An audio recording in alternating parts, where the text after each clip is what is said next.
Từ thiện. Một người đàn ông béo tốt đến gặp vợ của ông mục sư, một người phụ nữ nổi tiếng về lòng bác ái.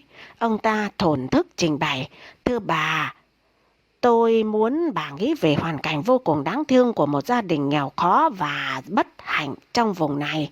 Người cha vừa mới mất, mẹ thì ngã bệnh, không thể làm được việc gì. 7 đứa trẻ đang thiếu ăn, thiếu mặc. Họ sắp bị chủ nợ đẩy ra đường rồi.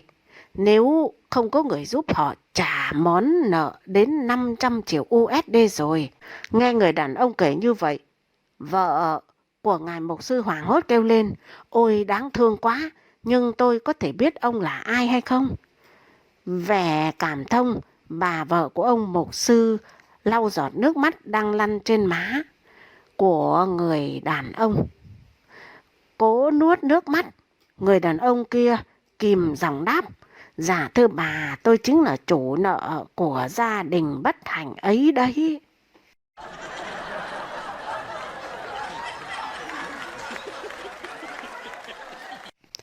Ông đã 72 tuổi, có 2 đời vợ người thành phố và có vài người con trai con gái đủ cả. Chẳng hiểu lý do gì cả hai bà và các con đều không ngó nhìn tới ông.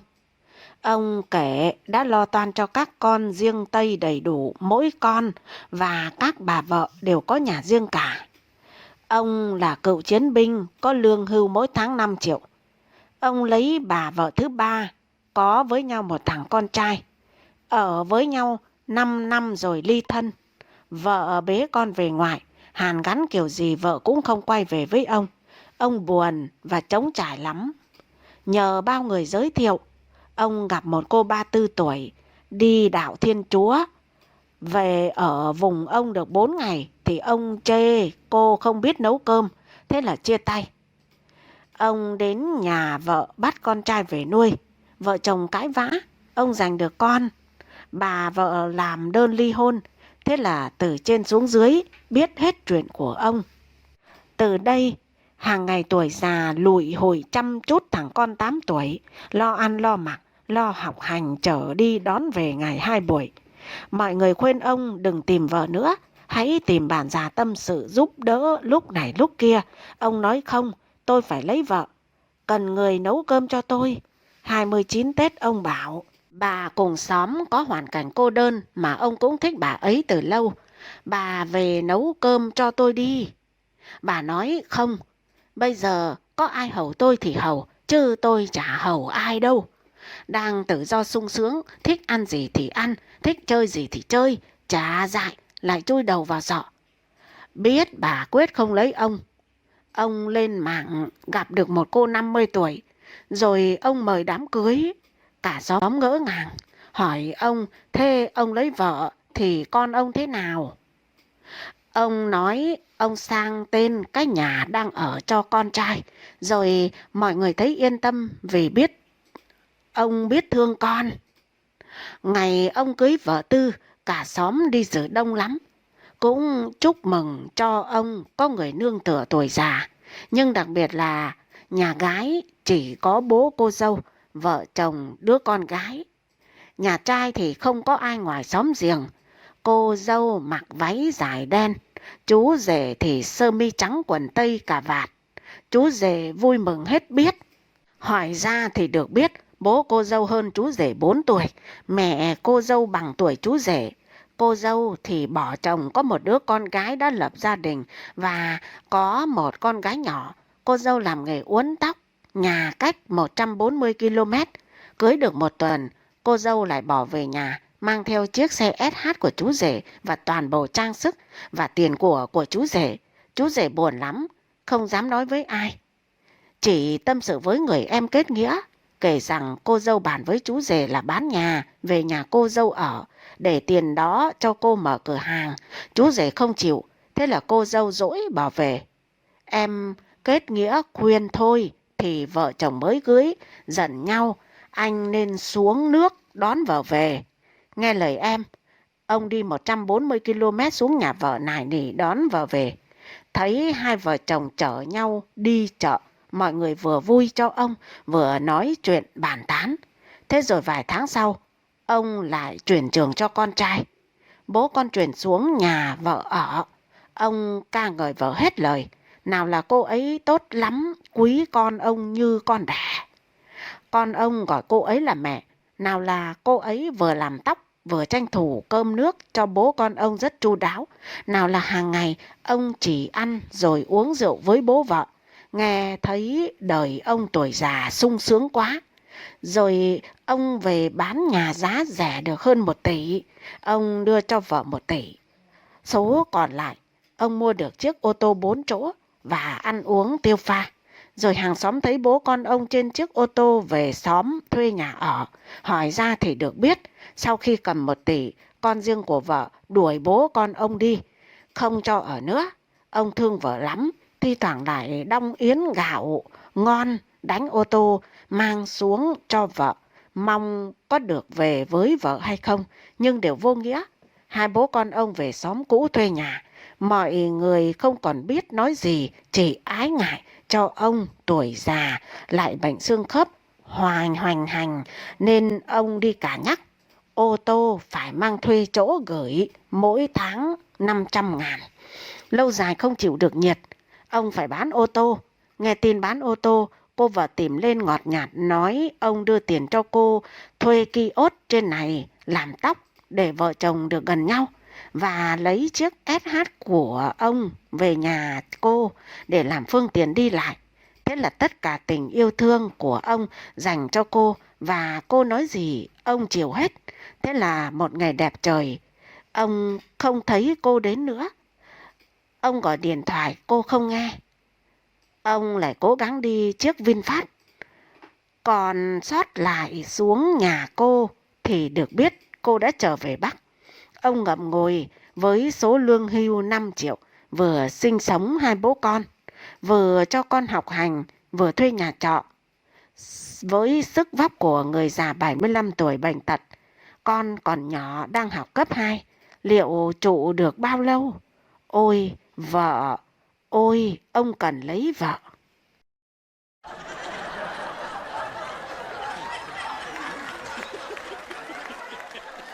Khóc ma. Hôm qua đi viếng đám ma.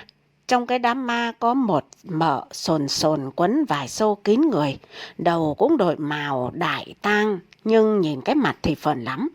Hỏi bà con xóm làng nghe nói mợ là con gái của bà cụ vừa mất. Mụ ở trên phố cơ, giàu lắm, nhưng cả năm cả đời chả mấy khi về làng. Rồi thì xe tang cũng ra đến mộ, con cháu lâm ly tiến biệt. Riêng mợ thì chui vào một bụi cây gần đấy, đặt đít là rút cái quạt giấy dắt theo bên mình phất phành phạch, miệng ổng giọng bất mãn. Đã bảo đưa sớm thì không đưa, nắng bỏ bố thế này, nhược hết cả người.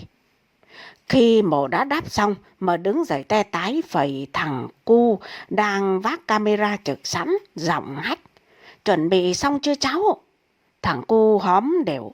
Dạ xong rồi, cô khóc đi à? Nhớ diễn phiêu cô nhá. Thế là mờ úp người cả lên mà, cào cấu chu chéo. Ôi mẹ ơi là mẹ ơi, sao mẹ nỡ bỏ các con các cháu mà đi thế mẹ ơi. Bây giờ sớm tối con đi về phụng dưỡng mẹ thì biết tìm mẹ ở đâu. Rời cao đất dày ôi, hử hử hức hức. Thằng quay phim bỗng ngắt. Xong rồi cô ơi. Tiếng bla bla chợt tắt. Thay vào đó là câu trọng lòn. Đất cát rắn như ma ấy, cào làm vía mà xước hết cả tay. Bố khỉ. Mà thằng cháu mày làm sớm cái clip này cho cô nhá. Mấy hôm nữa cô họp tổ dân phố đấy, cho kịp mọi người xem. Đấy, khóc là phải khóc như người hàng tỉnh thế chứ.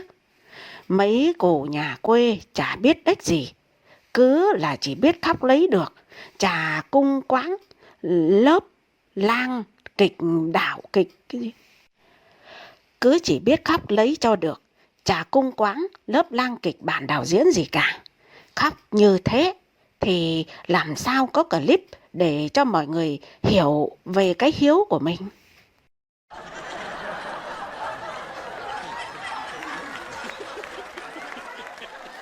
Tôi biết rõ bệnh này. Đến phòng khám, một người đàn ông than thở với bác sĩ. Thưa bác sĩ, dạo này không hiểu sao, tôi rất bình tĩnh. Thần kinh căng thẳng đến độ 1. Mỗi khi có chuông điện thoại đổ, tôi đều giật mình. Tôi không dám mở những bức thư gửi tới nhà. Sợ rụng tim mỗi khi có tiếng chuông cửa. Nghe bệnh nhân trình bày, bác sĩ gật gù đáp. Ồ, tôi biết rõ căn bệnh ấy rồi. Vợ tôi cũng giống vợ anh, đều mua sắm đồ bằng hình thức trả góp đấy.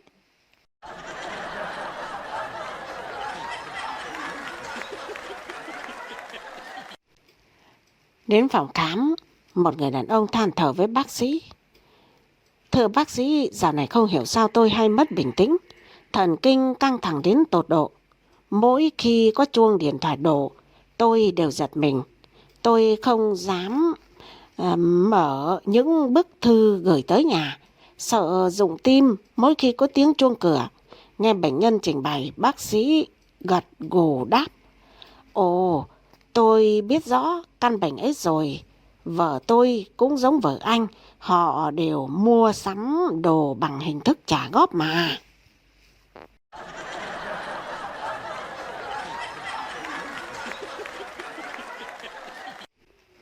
Một cô gái nọ dung nhan thì khá, nhưng ngực thì hơi lép.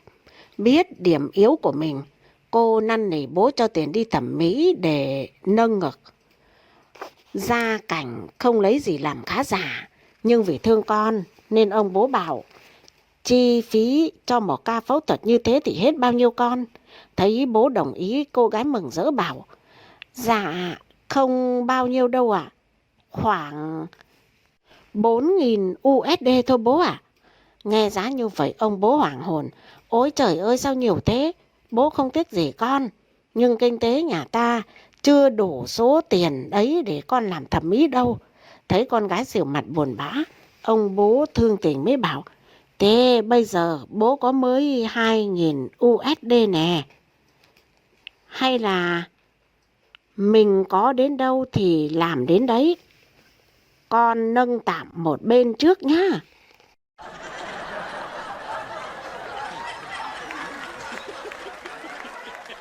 Đồng Hóa, công ty tôi vừa có một sếp người Nhật sang làm dự án trong khoảng 3 tháng và tôi được giao nhiệm vụ lái xe cho sếp. Lâu nay toàn lái xe cho các sếp Việt Nam, giờ lần đầu tiên được lái cho sếp Nhật nên tôi thấy hứng thú lắm. Tôi tức tốc ra vỉa hè mua một quyển sách tự học tiếng Nhật cấp tốc để nghiên cứu. Mình lái xe cho sếp Nhật thì cũng phải biết vài ba câu giao tiếp tiếng Nhật chứ. Từ khi mua sách về, tôi nghiên cứu và tự học rất miệt mài, gần như không lúc nào tôi rời quyển sách. Chỉ chờ lúc ăn cơm, lúc tắm, lúc ngủ, lúc xem tivi, lúc đi chơi và đi làm. Bởi thế, hôm gặp sếp Nhật tôi tự tin lắm, chủ động bắt tay rất thân thiện và chào hỏi cực kỳ trôi chảy bằng tiếng Nhật. Mirokura Tasakumi. Có vẻ như tên Nhật đó không hiểu tôi nói gì thì phải. Hắn lắc đầu ngơ ngác rồi hỏi lại. Sakutachi, Nguchi cho xoa, Sakutara, Sakumidi. Tất nhiên là tôi cũng không hiểu hắn nói gì. Vậy nên cuối cùng cả hai quyết định sử dụng tiếng Anh. Dù rằng trình độ tiếng Anh của tôi và sếp cũng bập bẹ ngang nhau. Nhưng may là vẫn đủ để đoán được ý mà đối phương đang muốn diễn đạt. Một điều khá thú vị đó là tên sếp Nhật này lại nói được vài câu tiếng Việt. Không phải xin chào cảm ơn như mấy ông ngoại quốc, mấy chị đại sứ nước ngoài hay nói bập bẹ trên tivi đâu. Mà là những câu dài hẳn hoi kiểu như cấm ăn cắp vặt, ăn cắp vặt là phạm tội, hoặc vui lòng ăn bao nhiêu lấy bấy nhiêu, ăn không hết sẽ bị phạt tiền. Rồi cả không được dắt chó vào công viên này, nếu chó ỉa ra phải tự mang phân chó về. Tôi nghe tên sếp Nhật ấy nói mấy câu đó thì ngạc nhiên và khen hắn giỏi. Nhưng hắn chỉ cười mỉm rồi cất giọng đầy khiêm tốn. Giỏi gì đâu, ở bên Nhật mấy câu đó viết đầy trong siêu thị, nhà hàng, công viên. Nhìn nhiều nên quen, nên nhớ đó thôi. Một cảm giác tự hào dâng trào trong lòng tôi nghẹn ngào. Tự hào là phải, bởi lâu nay người ta luôn coi tiếng Anh, tiếng Trung là hai ngôn ngữ phổ biến và được sử dụng nhiều nhất trên thế giới. Nhưng bây giờ tiếng Việt đang trỗi dậy và nhăm nhe lật đổ sự thống trị của hai thứ tiếng ấy. Giờ đi ra nước ngoài, không chỉ Đông Nam Á, châu Á, cả Mỹ, Úc, Âu, Phi. Đâu đâu ta cũng có thể bắt gặp những dòng chữ tiếng Việt thân thương. Dù rằng chúng được viết nguệch ngoạc sai chính tả, thiếu dấu thiếu vần. Trên những tấm ván, tấm bìa nham nhở lấm lem. Nhưng chỉ vậy thôi cũng đủ để chúng ta cảm thấy tự hào đến nhói lòng. Ban đầu hào hứng bao nhiêu thì sau đó tôi chán nản bấy nhiêu. Người đời dạy rằng thà có một kẻ thù giỏi còn hơn có một ông chủ dở hơi, quả là không sao. Trước đây, khi lái cho sếp Việt thì phải 8:30 9 giờ sáng tôi mới phải đánh xe đón các sếp, rồi chở sếp qua ăn sáng phở, xong uống cà phê. Đến công ty cũng đã gần 10 giờ, sếp làm việc đến 11 giờ thì lại chở sếp đi ăn trưa, uống bia ôm.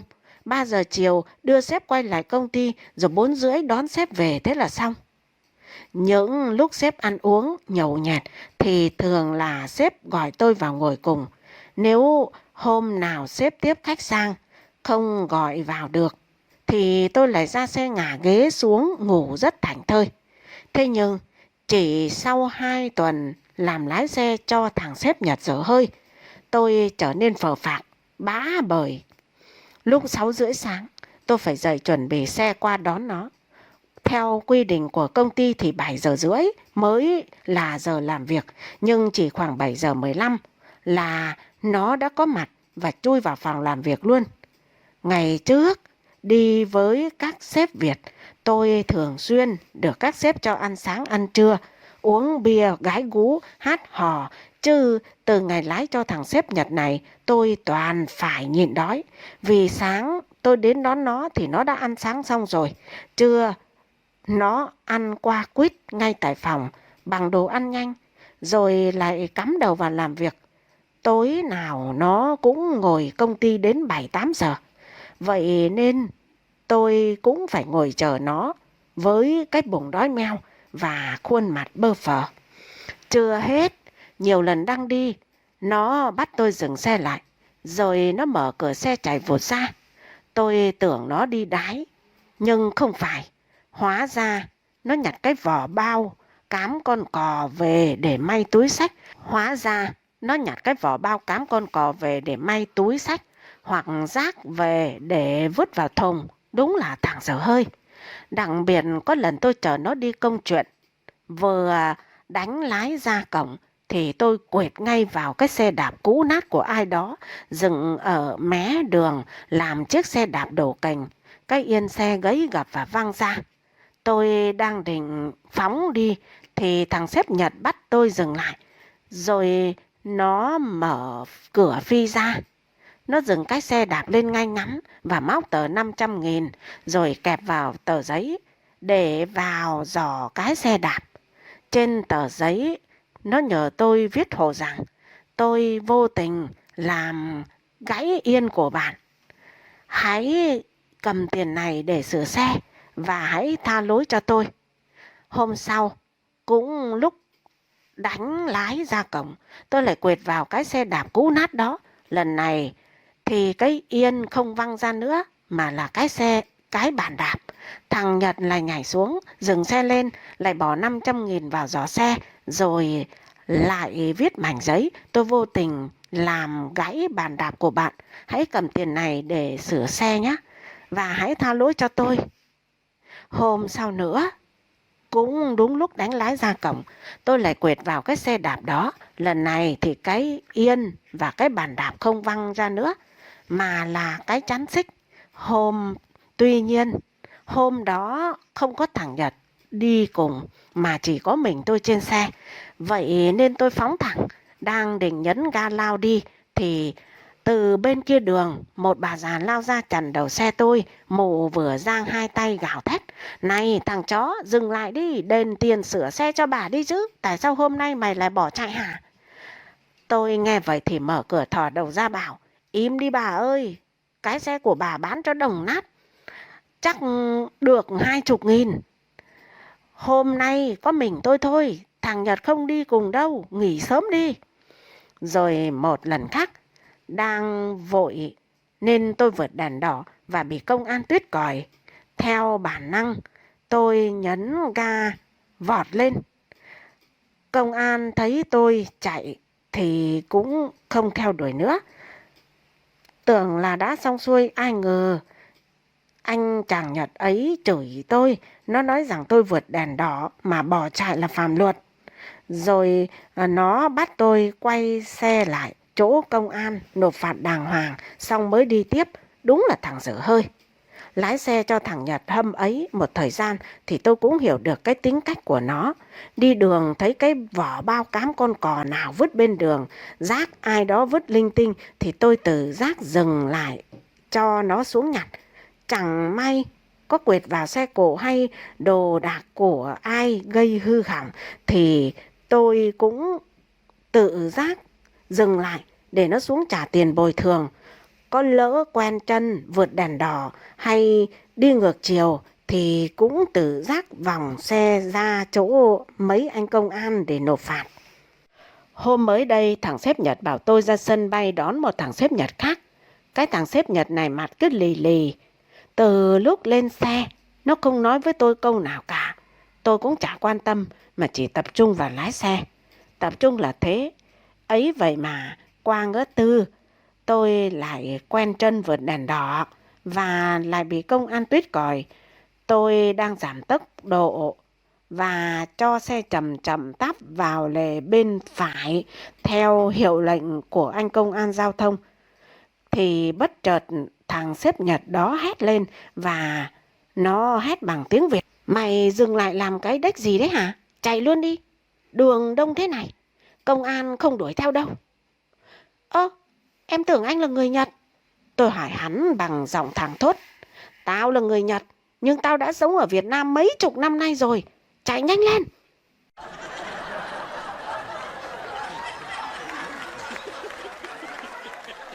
Thế mà không nhận ra, một người đàn ông bình thường thích để râu dài. Một hôm, muốn gây bất ngờ cho vợ, anh ta đến hiệu cắt tóc, cạo nhẵn đi, đêm về đến nhà. Vợ anh đón, không để anh kịp nói gì, đã nhảy lên ôm cổ, rồi hôn lấy hôn để, rồi kéo luôn vào phòng ngủ đòi làm chuyện ấy như điên. Thấy vợ hăng hái khác mọi hôm, anh ta mừng rỡ nói với vợ, bây giờ anh mới phát hiện ra, em thích chồng không để dâu hơn là để dâu có đúng không nào? Nghe tiếng chồng, cô vợ của anh ta giật mình. Ôi, anh đấy à? Thế mà em lại không nhận ra.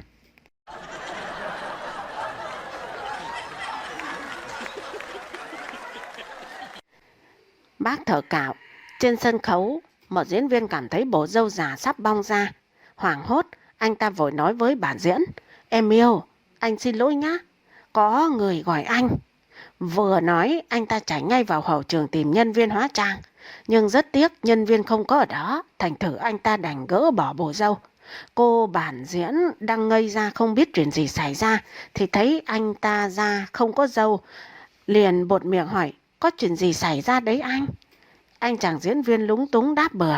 Ồ không, không có chuyện gì đâu em. Bác thợ cạo đến cạo râu theo hẹn của anh ấy mà. Cô diễn viên hỏi.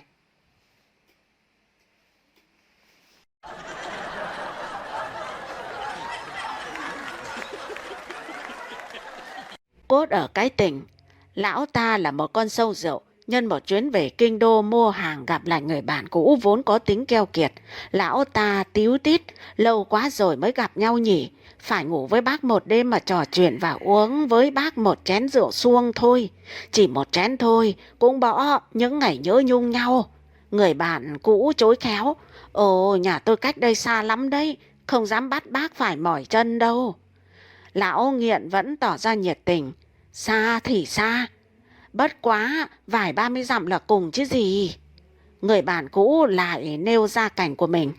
Ôi, nhà đã lâu năm nên quá tồi tàn, chưa có tiền để sửa chữa nên không dám đón khách quý đâu. Lại nữa, đến cái chén nhỏ cũng không có. Lão nghiện rượu sốt sắng nói, chúng ta sống với nhau cốt ở cái tình, chứ đâu phải là vật dùng cao sang chứ. Không có chén thì ta tu bằng vò cũng được chứ sao.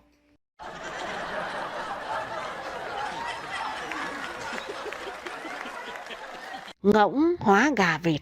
Anh chàng mua một con ngỗng ở chợ.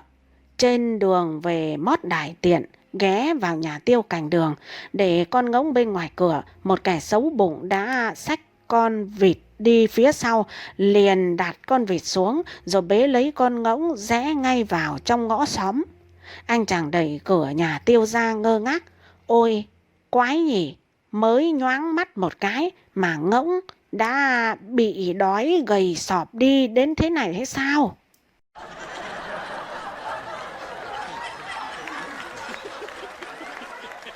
Giấc mơ của Thích Mỗ. Ngày nhỏ Thích Mỗ đọc rất nhiều sách, nhưng đầu óc lại chẳng mở mang được mấy. Sáng hôm ấy, vừa thức dậy, trông thấy người đầy tớ là gái, hỏi ngay: Này, thế đêm qua mày có nằm mơ thấy ta không? Đầy tớ gái trả lời: Dạ không ạ. Thế là Thích Mỗ chửi ầm lên: Rõ ràng là tao nằm mơ thấy mày, mà tại sao mày lại còn chối hả? Rồi Thích Mỗ mách với mẹ: Mẹ ơi, con hầu này nó hư đốn quá. Rõ rành rành đêm qua con nằm mơ thấy nó, mà nó lại cứ chối là không, vô lý quá.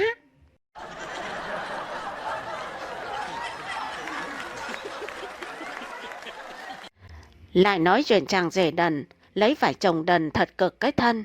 Ngày mẹ vợ chết, vợ đã dặn dò cẩn thận lắm việc nói năng, việc lễ bái thế nào cho phải đạo. Qua suối để sang nhà mẹ vợ, phải cởi giày, lúng túng thế nào, đánh rơi mất một chiếc. Đang lúc mò tìm thì nghe thấy tiếng chim cu gáy trên lùm cây. Cúc cu, cúc cu, cúc cu. Anh chàng cứ lẩm nhẩm nhại tiếng cúc cu gáy. Cuối cùng quên bén hết những lời vợ dặn. Tới trước ban thờ mẹ vợ, chân giày chân trần. Chân giày thì đứng, còn chân trần thì co lên. Anh ta khấn mẹ: Cúc cu, cúc cu, cúc cu. Mọi người đang khóc than, không làm sao mà nhìn được cười. Anh ta liền trừng mắt quát mắng lại: Cười cười cái con khỉ à? Có bắt được chiếc giày thì trả đây.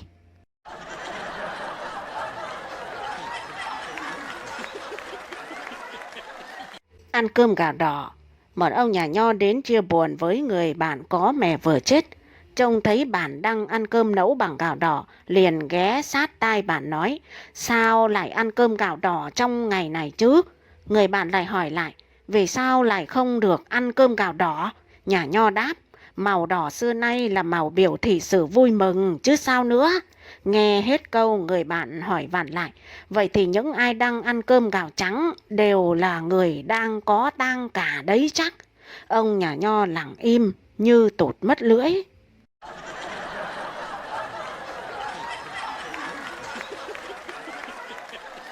Vợ Hứa Nghĩa Phương làm thơ. Vợ Hứa Nghĩa Phương luôn luôn tự nhắc mình là phải giữ được phẩm hành đoan chính. Hứa Nghĩa Phương do công việc phải đi xa liên miên, một lần về nhà thủ thỉ hỏi vợ: Nàng ở nhà một mình buồn lắm, cô quạnh lắm phải không? Thế có tưởng qua lại chơi với họ hàng láng giềng hay không? Lưu Thị trả lời: Những ngày vắng chàng, thiếp chỉ khóa cổng, tuyệt nhiên chẳng ra khỏi nhà nửa bước. Hứa Nghĩa Phương tỏ ra cảm thương vô hạn, lại hỏi tiếp: Như thế thì lấy gì mà khuây khỏa nỗi buồn cho được? Lưu Thị cho biết thời gian thiếp dành hết cho việc đọc sách và làm thơ để ghi lại các trạng thái tình cảm của mình. Hứa Nghĩa Phương liền cầm tập thơ của vợ lên xem. Ngay ở trang đầu tiên thấy một bài thơ có tên đề: Đêm trăng mời sư ông ở chùa bên cạnh sang nói chuyện vui.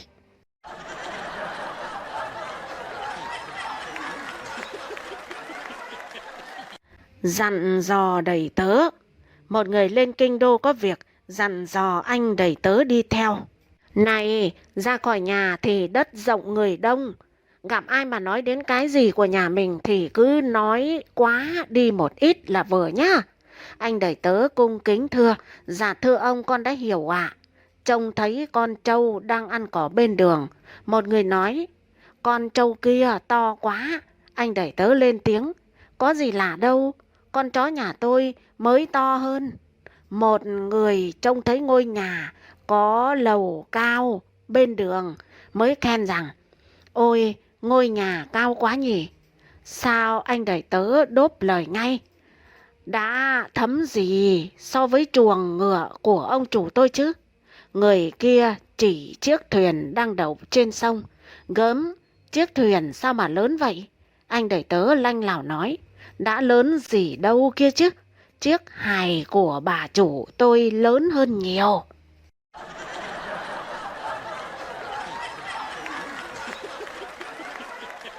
Ta có tứ tạng. Một người nghiện rượu ngày nào cũng say bí tỉ. Thịt da bợt bạt như vừa vớt trong rượu da. Mấy đứa em bản dưng với nhau, khuyên can mãi mà vẫn vô ích.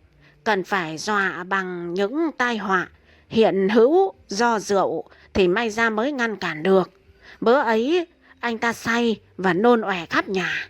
Các em liền lấy một khúc ruột lợn bỏ vào đống nôn ấy, đoạn chỉ cho anh ta nhìn thấy. Ai cũng phải có đủ ngũ tạng mới sống được. Anh chỉ có tứ tạng thôi, cái chết đã đến gần rồi.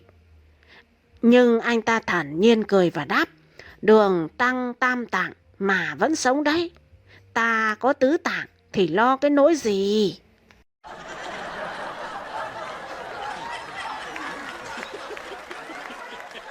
Đào bổ gan. Khách đến chơi, ông chủ pha trà và bày hoa quả mời khách. Người khách ăn gần như hết cả một đĩa đào. Ông chủ lấy làm khó chịu mới hỏi: Tại sao bác chỉ ăn đào vậy? Người khách trả lời: Nghe người ta nói rằng ăn đào bổ gan lắm đấy. Ông chủ nói với giọng rầu rầu: Bác chỉ nghĩ đến bổ gan của mình thôi, mà chẳng hề nghĩ đến là tôi đau tim mà.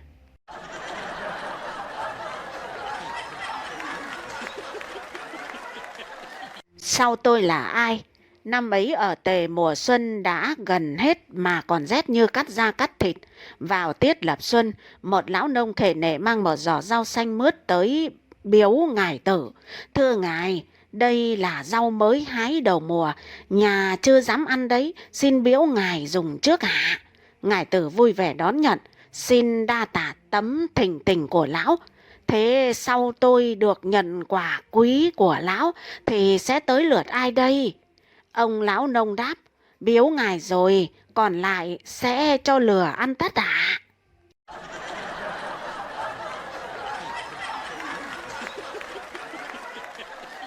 Mỗi lo mừng thọ.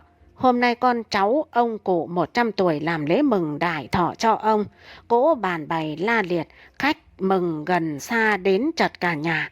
Ông cụ mặt mày nhăn nhó như có tâm trạng gì đó chẳng vui vẻ.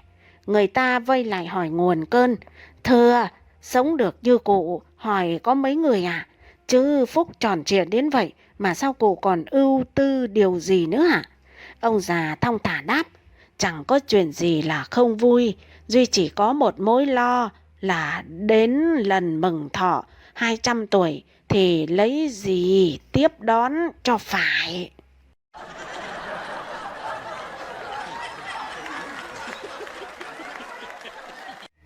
Phơi sách. Mưa sụt sùi mấy ngày liền. Hôm ấy trời mới nắng. Hắc Long ra giữa sân nằm ngửa bụng. Người ta hỏi nguyên do. Hắc Long thản nhiên đáp: Ôi, được ngày nắng tôi phải phơi sách.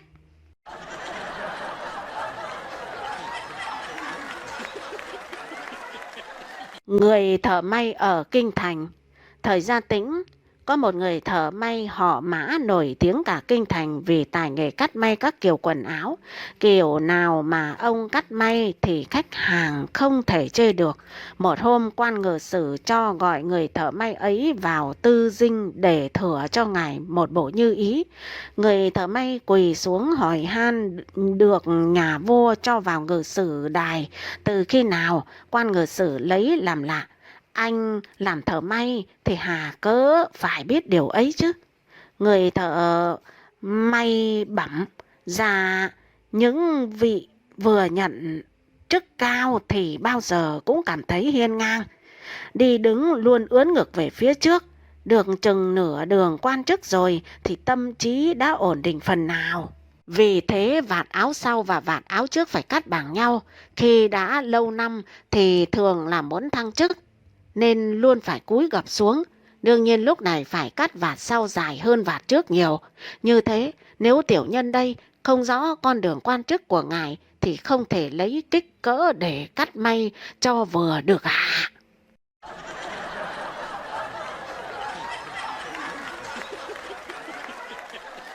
Khách kiếm ăn.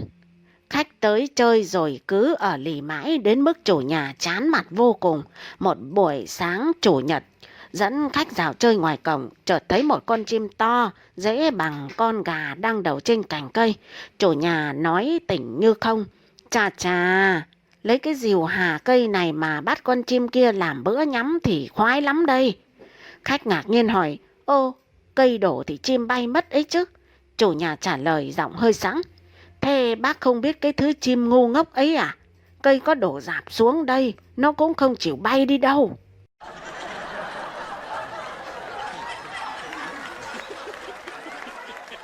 Thói quen. Một anh chàng làm nghề đầu bếp thuê cho một cửa hàng ăn. Bữa ấy nhà có kỵ, anh ta thái thịt giúp vợ. Thoạt đầu xẻo ngay một miếng thịt ngon rồi giấu vào trong áo. Chẳng dè vợ lại trông thấy, mới thét ẩm lên: ôi, đấy là thịt của nhà mình cơ mà, sao lại làm như thế hả rồi? Anh ta cười một cách thẻn thò rồi đáp: ừ nhỉ, tôi quên mất.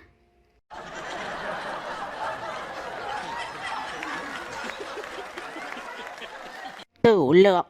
Lưu Linh đời Tấn nghiện rượu rất nặng. Có người khuyên can ông là rượu rất dễ gây trọng bệnh, phá hoại lục phủ ngũ tạng của con người về sau. Lưu Linh nghe xong nói một cách hết sức nghiêm chỉnh: bảo rượu hại, thế bác không thấy rắn mà ngâm rượu thì có bao giờ hại đâu nào.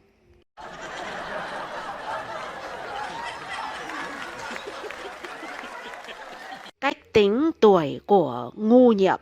Ngu Nhiệm là bản thân của ngài Tử. Có con gái mới 2 tuổi thì ngài Tử đã dạm ướm cho con trai của mình. Ngu Nhiệm mới hỏi: thế con trai của bác năm nay bao nhiêu tuổi rồi?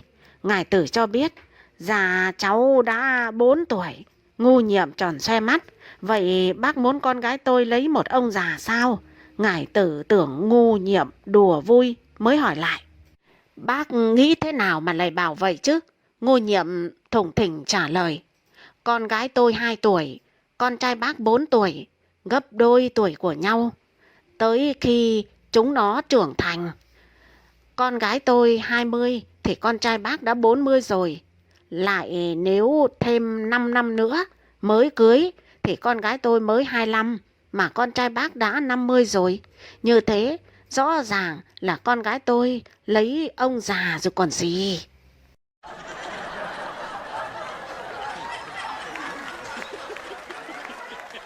Bữa tiệc có củ ấu. Người nhà quê ở phía Bắc được cử xuống một tỉnh phía Nam làm quan. Trong bữa tiệc do các thuộc hạ làm đủ món mừng quan tới nhậm chức có đĩa củ ấu. Quan thấy món lạ cứ cho vào miệng mà nhai cả vỏ. Viên để lại nói cho quan biết: ôi, cái thứ củ này chỉ ăn ruột thôi, vỏ thì vứt đi à? Quan tỏ ra bề trên cười và bảo: đâu phải ta không biết điều đó chứ, ăn cả vỏ như vậy là để giải nhiệt đấy. Viên đề lại hỏi quan: sinh quán của quan có loại củ này không à? Quan điềm nhiên trả lời: nhiều vô kể, trên các sườn núi, đào chỗ nào mà chẳng có chứ. Cây ấu chỉ có ở các địa phương phía Nam và mọc ở các hồ đầm, vì sĩ diện hão mà trở thành kẻ nói khoác.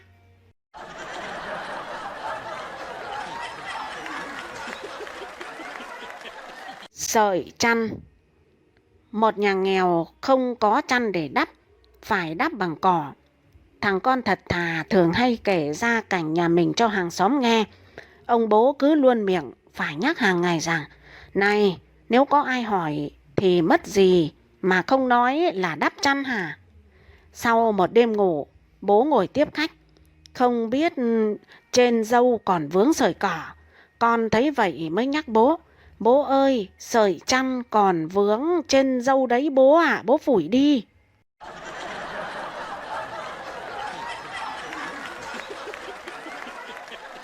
Chó không uống rượu. Đêm giao thừa chủ nhà làm lễ tế trời đất để cầu may cho năm mới. Đem bày ra giữa sân một bát rượu và một bát đậu hũ. Chủ nhà suýt xoa khấn lạy xong thì thấy con chó đã tới đứng bên từ lúc nào rồi. Mới sai thằng nhỏ mau tay cất dọn đồ cúng tế. Thằng nhỏ đem cất bát rượu trước đã, quay ra thì con chó đã ăn sạch bát đậu hũ rồi. Chủ nhà tiếc của quát chửi: ôi giời ơi, sao mày lại ngốc đến vậy nhỉ? Phải cất bát đậu hũ đi trước đã chứ. Chó thì có bao giờ uống rượu đâu.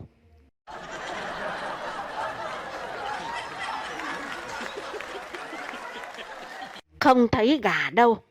Ông ta giàu có. Hôm nay là ngày cuối năm, để tỏ ra là người hào hiệp, làm thịt một con gà, rồi nhổ rau cải trong vườn, làm một mâm, mời 20 khách, đều là người nghèo trong làng, vốn lâu nay cày thuê làm mướn cho ông. Nhưng rồi hồn con gà kiện với Diêm Vương. Ôi, giết gà để làm bữa đãi khách là chuyện bình thường lắm.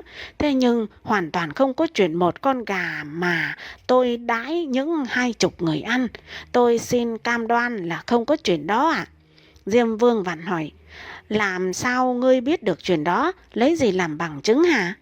Gà bẩm: dạ thưa, chuyện tôi nói có rau cải làm chứng đấy ạ. Thế là rau cải được Diêm Vương cho gọi tới để thẩm vấn. Rau cải liền thưa: gà nói không đúng sự thật ạ. Hôm ông chủ mời 20 người khách ăn ấy, chỉ có mỗi mình tôi chứ có thấy gà đâu.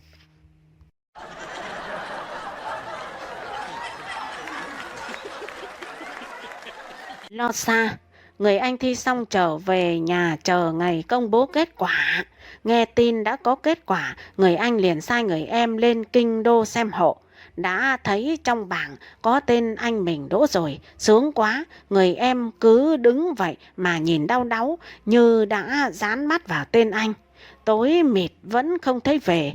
Anh cho người lên kinh tìm, thấy người em mệt rũ như tàu lá chuối héo, mới hỏi: đã nhìn thấy rành rành tên anh trong bảng đỗ rồi, sao cứ đứng như người chồng ở đây làm gì thế?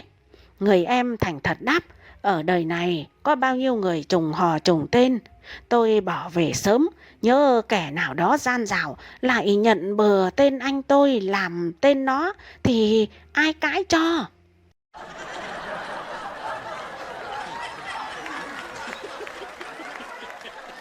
Kẻ nhỏ nhen, người ấy ngồi uống nước, sẵn mấy giọt nước rớt liền lấy ngón tay chấm rồi viết lên mặt bàn: ta muốn làm vua.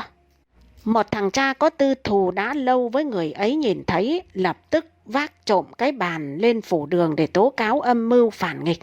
Anh ta tới phủ đường quá sớm, phải chờ quan.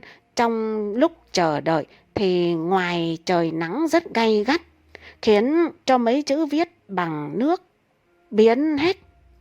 Những người tới công đường ngạc nhiên hỏi: thế anh vác bàn đến phủ để làm gì vậy chứ? Rất nhanh trí, anh ta đã tìm được câu trả lời: nhà tôi đóng được rất nhiều bàn, chọn một cái tốt nhất đem lên đây xem, quan phủ có ưng mua không? Người ta cho là thằng cha này ngớ ngẩn.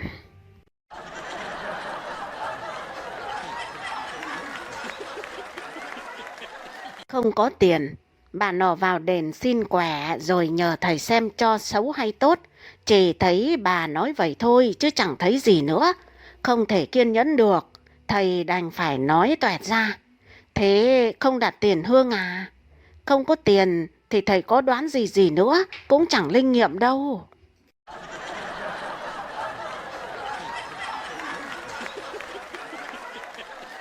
Kế sách hay. Khi làm tể tướng, Vương Giới Phủ rất quan tâm mở mang hệ thống dẫn thủy nhập điền, tức là thủy lợi. Việc này có lời cho nhà nông. Có một người dâng kế với vương tể tướng rằng vùng Lương Sơn Bạc có 800 mẫu ngập nước quanh năm. Nếu mà lấy đất lấp lại thành ruộng thì lợi vô cùng. Thoạt nghe vương giới phủ mừng lắm, nhưng ngẫm nghĩ một hồi rồi hỏi những người có mặt. Ý tưởng thì hay thật đấy, vậy lấy đất ở đâu đủ đắp chừng ấy mẫu nước hả? Lưu Công Phủ lên tiếng tưng tửng nói, khó gì đâu ạ, đào 800 mẫu ruộng ngay bên cạnh là sẽ đổ lấp đầy vào đấy thôi mà.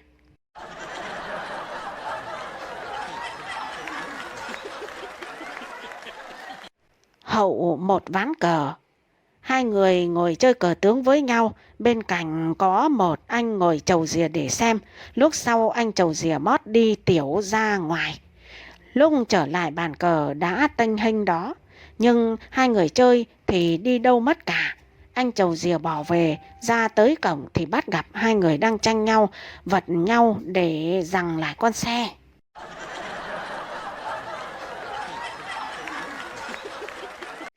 Thấy mà ghê, một ông có tính liếc ngang liếc dọc, nhưng lại lấy phải bà vợ có tật hay ghen. Một hôm hai vợ chồng đi dạo phố, bỗng có một cô gái rất bắt mắt đi ngược chiều. Ông chồng cứ dán mắt nhìn theo, bà vợ thấy vậy liền tru chéo. Đồ già mắc dịch, thấy gái là như mèo thấy mỡ.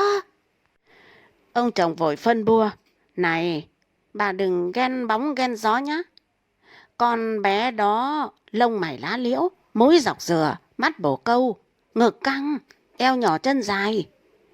Trời ơi, thấy mà ghê, ai thèm ngắm chứ.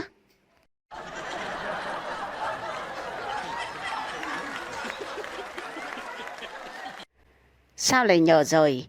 Một chị đi làm ăn xa đã lâu, đến nhà bạn cũ chơi để tán gẫu. Chị ta hỏi thăm, thế mày được mấy cháu rồi hả? Chị bạn phấn khởi khoe, ừ nhờ rồi, tao được 3 cháu mày ạ. Anh chồng ngồi trong nhà nghe vợ nói thế, tự ái thò cổ ra gắt. Này, không có tôi đây á, thì nằm đấy mà nhờ rồi.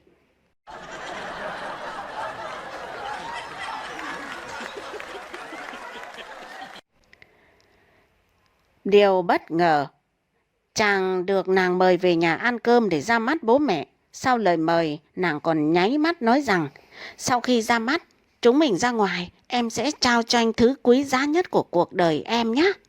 Chàng vô cùng hào hứng, nhưng đây là lần đầu tiên nên không tránh khỏi sự lo lắng. Anh chàng quyết định ra hiệu thuốc, hỏi mua bao cao su. Ông chủ hiệu muốn nghe chàng trình bày xong liền hỏi, vậy bây giờ cậu muốn mua hộp có 1 hay 3 hay 5 cái đây? Anh chàng thật thà đáp, dạ, cháu cũng chưa sử dụng bao giờ ạ, nên không chắc là mình sẽ thành công trong lần đầu tiên. Thôi thì bác cứ lấy cho cháu hộp loại nhiều nhất ấy. Bạn gái cháu rất hấp dẫn, cháu thì rất khỏe. Thế nào, cháu cũng dùng hết à? Tối hôm đó, nàng ra mở cửa đón chàng vào với một nụ cười quyến rũ. Tuy nhiên, suốt cả bữa cơm, chàng cứ ấp a ấp úng mãi không nói ra câu nào. Đến khi ra về, nàng mới hỏi người yêu, hôm nay anh làm sao thế? Thường anh mau mồm lắm cơ mà. Anh chàng lúng túng, ôi trời ơi, tại sao em không nói trước với anh là bố em là chủ hiệu thuốc cơ chứ?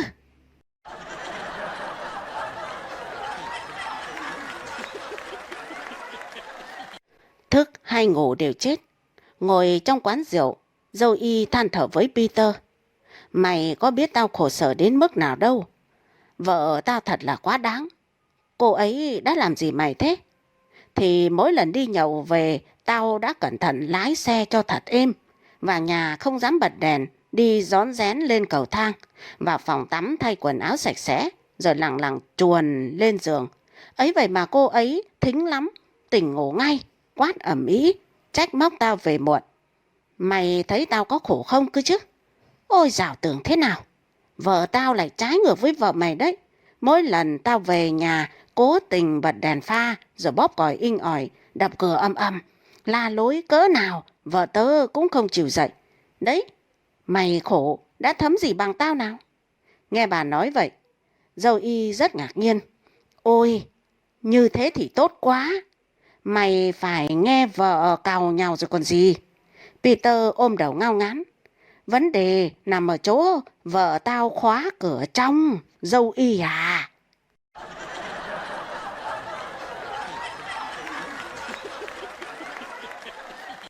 Tên riêng tên chung, đi học về thằng con tìm mẹ thắc mắc.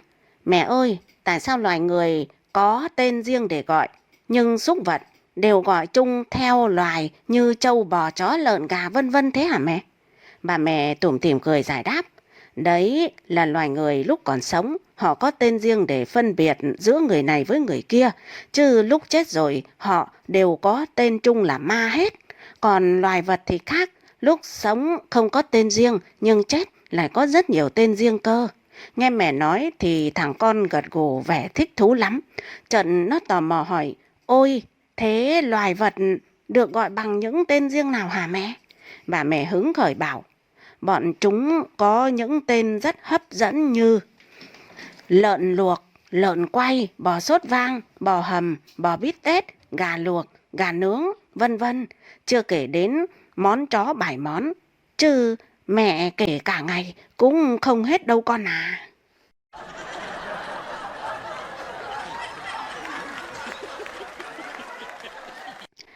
Nhà ga chu đáo. Tại ga xe lửa, một bà khách càu nhàu với nhân viên nhà ga. Sao tàu của các ông lại chậm trễ như vậy? Lần nào đi tàu, tôi cũng phải nằm tại phòng đợi 1 tiếng rưỡi đồng hồ cơ đấy. Anh nhân viên tươi cười nói. Dạ thưa bà, chính vì biết tàu chậm, nên ở ga nào, chúng tôi cũng có phòng chờ cho hành khách đấy ạ.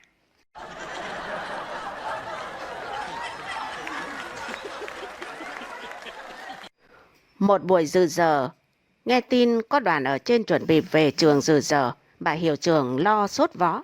Dù mỗi lần họ về cũng chỉ đôi 3 tiếng đồng hồ, họp hành xong, dự 1-2 tiết học là lại đi ngay thôi. Nhưng để cho đôi 3 tiếng đó êm xuôi là cả một quá trình lên kế hoạch, chuẩn bị sôi máu mắt, đổ mồ hôi ấy chứ chẳng chơi. Cái này nó giống như làm phim vậy. Tuy chỉ là một cảnh quay vài chục giây lướt qua trên màn ảnh, nhưng cả đoàn làm phim phải mất cả buổi sáng diễn tới diễn lui, quay đi quay lại, rất vất vả mệt nhoài. Đầu tiên là phải bố trí giáo viên cứng, có kinh nghiệm đứng lớp chịu trách nhiệm giảng bài trong buổi dự giờ. Kể cả hôm ấy giáo viên đó không có tiết thì cũng vẫn phải tới, bởi đây không phải là chuyện có tiết hay không, mà là chuyện tiếng tăm, chuyện sống còn của nhà trường. Chứ nếu để mấy đứa giáo viên hợp đồng mới ra trường còn non tay, đứng trước đoàn dự giờ mà run như cầy sấy, thì còn dạy được cái gì? Sau nữa là phải chọn giảng lại bài nào đã học rồi để học sinh còn nhớ được. Chứ dạy cái bài mới tinh, học sinh nó ngu ngơ, nhìn chân chân lên bảng như một lũ đơ thì có mà dơ. Chưa hết, dù là dạy lại bài cũ, nhưng vẫn phải tập đi tập lại cho nhuần nhuyễn kịch bản. Đầu tiên, cô sẽ hỏi câu này nhé. Đây, câu trả lời đây. Bạn An học thuộc đi. Lúc cô hỏi thì cả lớp đồng loạt giơ tay, nhưng chỉ có bạn An mới là người được cô đứng lên trả lời bài thôi nhé. Còn bài tập này nữa nhé. Đáp án đây, bạn Tèo xem kỹ đi. Lúc cô hỏi ai xung phong lên bảng làm bài thì cả lớp đồng loạt giơ tay, nhưng chỉ có bạn Tèo là người được cô gọi lên thôi đấy. Và cuối cùng, để đảm bảo cho buổi tiếp đón đoàn dự giờ diễn ra thành công thì không thể không nhớ tới sự hỗ trợ của cô Thảo, giáo viên về môn giáo dục giới tính. Cô Thảo là cháu của một sếp bự được gửi gắm về trường và cũng đã thành thông lệ. Đúng một ngày trước khi đoàn dự giờ trở về, bà hiệu trưởng lại mua một túi hoa quả, bỏ vào đó thêm cái phong bì. Có lần quen tay còn mua cả hàng mã, hương nến nữa. Rồi nhẹ nhàng gọi cô Thảo qua phòng, mời cô Thảo ngồi, rót nước cho cô sơi. Xong bà hiệu trưởng mới từ tốn cất lời. Cô Thảo này, mai là đoàn ở trên về thăm và dự giờ trường ta đấy. Để chuyến thăm không xảy ra sự cố, cũng là để nâng cao uy tín và hình ảnh của nhà trường, thì xin cô ngày mai đừng đến trường nhé. cứ nằm ở nhà ngủ cho khỏe. Chứ cô mà lẩn vẩn ở trường rồi mấy người trong đoàn nhìn thấy lại gọi lại hỏi lung tung, rồi cô lại mở mồm ra trả lời như con khùng là thành xôi hỏng bỏng không hết cả. Mong cô tạo điều kiện giúp đỡ cho nhà trường. Đấy, không lần nào thiếu được cái công đoàn quan trọng sống còn này. Đúng giờ, xe ô tô của đoàn nghiêm trang tiến vào trường trong rừng khẩu hiệu cờ hoa phấp phới chào mừng. Sau những cái bắt tay thân thiện, những màn chào hỏi hân hoan, những bài diễn văn báo cáo thành tích, vẫn là copy y nguyên từ những lần trước, chỉ sửa ngày đổi tháng thay năm thôi. Thì cũng tới phần dự giờ, những em học sinh hàng ngày đen nhèm, nhem nhuốc, mặc quần thùng đít, mang dép rách quai, nay bỗng quần lượt áo là thẳng tưng, sáng bừng. Những cô giáo mọi hôm tất tả, áo sơ mi nhăn nhúm, mặc vội, cúc cài lệch hở cả dây áo con, tóc trẻ ngọn, đỏ lòm, búi vội bằng sợi chun đen xì cắt ra từ chiếc xăm xe hỏng. Này bỗng áo dài yểu điệu thướt tha, tóc trải mượt mà xõa xuống bờ vai ơ hở. Chả vậy, không vậy thì sẽ thành ra rất nghịch mắt và khập khiễng khi đứng, khi ngồi cùng những mái đầu hói lơ thơ, vuốt keo óng ả, những com lê, cà vạt phẳng lì, những giày tây bôi xi bóng nhoáng. Sau khi cô giáo giới thiệu hôm nay có đoàn về dự giờ, cả lớp vỗ tay rào rào, nhưng liền sau đó, không khí trong lớp trở nên trật tự và nghiêm trang đáng sợ. Đúng như kịch bản, cô giáo ôn lại chút bài cũ, xong cô đọc một đoạn thơ rồi hỏi: bạn nào biết khổ thơ vừa rồi nằm trong bài thơ gì và có ý nghĩa như thế nào nào? Trời ơi, cả lớp giơ tay rào rào. Nhưng cô nhìn mãi, không thấy tay của bạn An đâu. Ô hay, đâu rồi ý nhỉ? À, kia rồi, cái thằng mất dạy. Nó đã trốn xuống tận dưới bàn cuối ở góc lớp và đang ngủ khì khì. Làm sao bây giờ nhỉ? Kêu nó dậy thì khác gì vạch áo cho người xem ti. Mà gọi đứa khác, nhỡ vào đúng cái đứa không biết gì thì cũng nguy. Nhưng thôi, hên xui vậy. Và cô giáo gọi đại một đứa đang ngồi bàn đầu với cánh tay giơ cao và nét mặt đầy vẻ tự tin. Nó đứng dậy trả lời dõng dạc: dạ thưa cô, khổ thơ vừa rồi trích trong bài thơ Tiểu đội xe không bánh của nhà thơ Trần Nhật Duật ạ. Bài thơ muốn nêu lên thực trạng đường xá ở nước ta quá xuống cấp, ổ gà ổ voi nhiều nên xe đi vào bị rơi hết bánh đấy ạ. Cô giáo tái mặt: cái thằng này không biết gì mà còn giơ tay hăng hái thế chứ địch.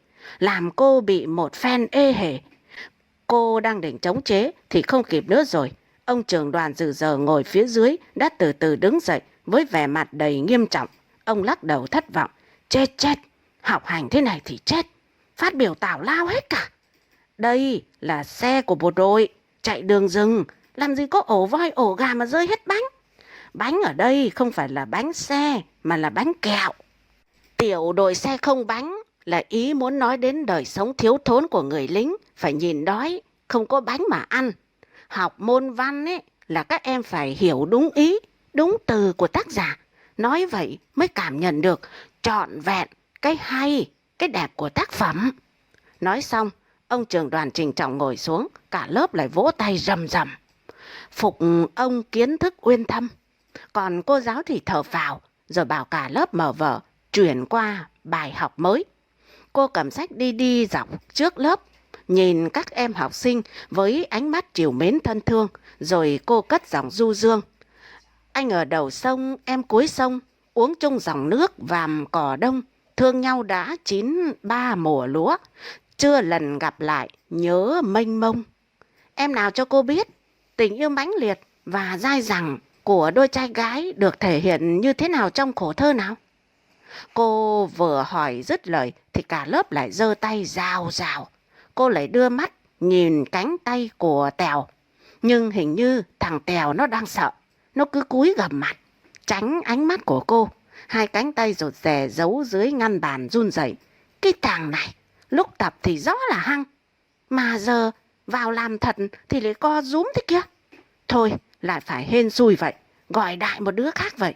Lần này cô gọi đứa con gái, Vì dù gì con gái cũng cẩn thận, chỉn chu, chịu khó hơn con trai, nên sẽ yên tâm hơn.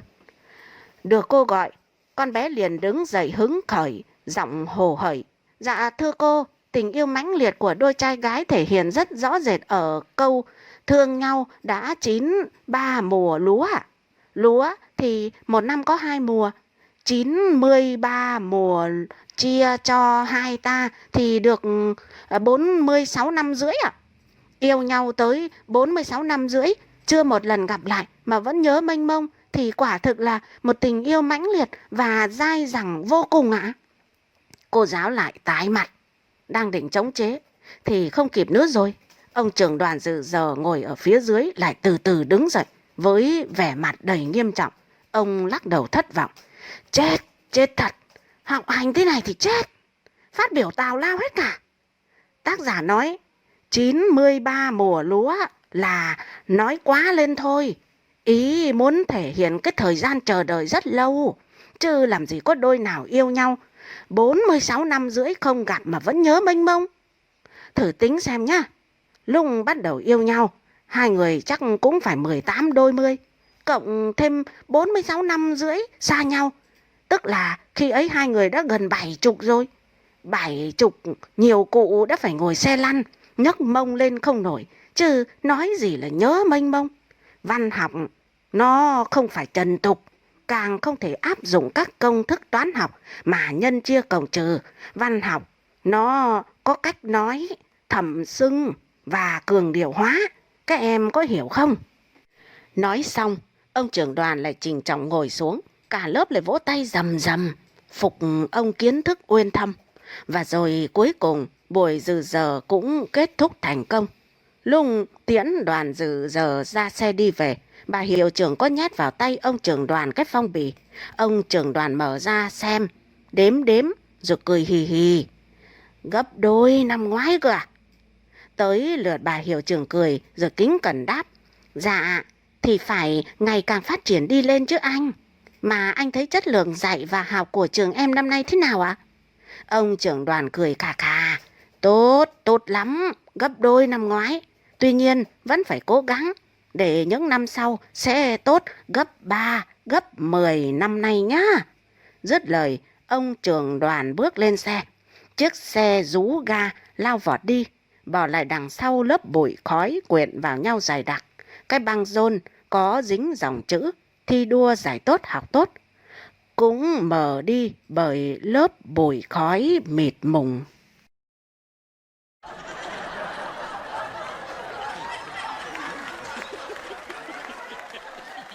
Ảo giác khi say.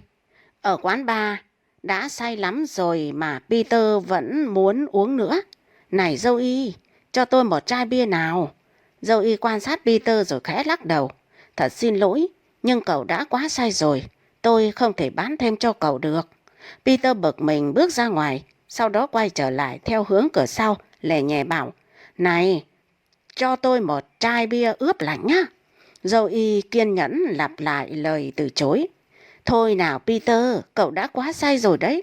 Bây giờ cậu nên về nhà đi thì hơn. Peter lầm bầm bước ra ngoài. Vài phút sau, chàng ta lại trèo vào quán qua cửa sổ bên phải. Mệt chết đi được, làm ơn cho tôi một chai bia nhanh lên. Dâu y bắt đầu thở dài. Peter lê từng bước rời khỏi. Một lúc sau chàng ta trở vào quán bằng cửa sổ bên trái. Vừa thấy dâu y, Peter liền gào lên. Quái quỷ thật đấy. Dâu y nói thật với tôi đi. Cậu làm việc ở tất cả bao nhiêu quán bar ở thành phố này thế? Sao từ nãy đến giờ tôi đi chỗ nào cũng gặp cậu vậy hả?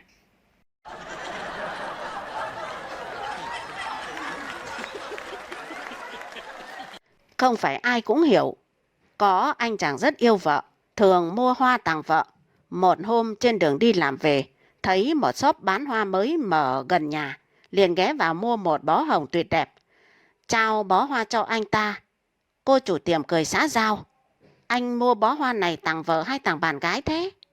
Anh mua tặng vợ em à. Nhân dịp sinh nhật phải không anh? Không phải đâu. Chắc là kỷ niệm ngày cưới phải không? Cũng không phải. Thấy khách hàng đáp vậy, cô chủ tiệm tỏ vẻ thông cảm. Dạ, với bó hồng tuyệt đẹp thế này, chắc chắn chị nhà sẽ tha thứ cho anh ngày mai đấy.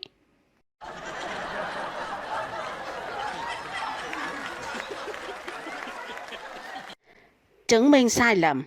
Một anh chàng hỏi người bạn thân, có cách nào để chứng minh cho vợ biết cũng có lúc cô ấy mắc sai lầm hay không? Người bạn cười đáp, dễ ợt à.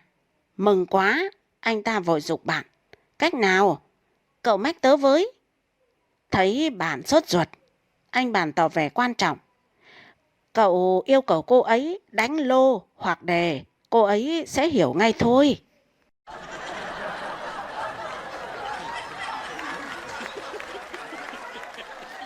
Việc gì phải sợ, thấy vợ suốt ngày uống trà sữa trân châu lề đường. Chồng phàn nàn, hôm trước có phóng sự trên tivi cảnh báo trà sữa trân châu độc hại lắm, em có biết không? Cô vợ gật đầu hồn nhiên đáp, ôi tưởng gì, xem rồi. Chồng khó chịu hỏi, thế mà em vẫn dám uống sao? Vợ lườm chồng rồi bĩu môi nói, đến lấy anh tôi còn dám, thì có gì mà phải sợ nữa cơ chứ.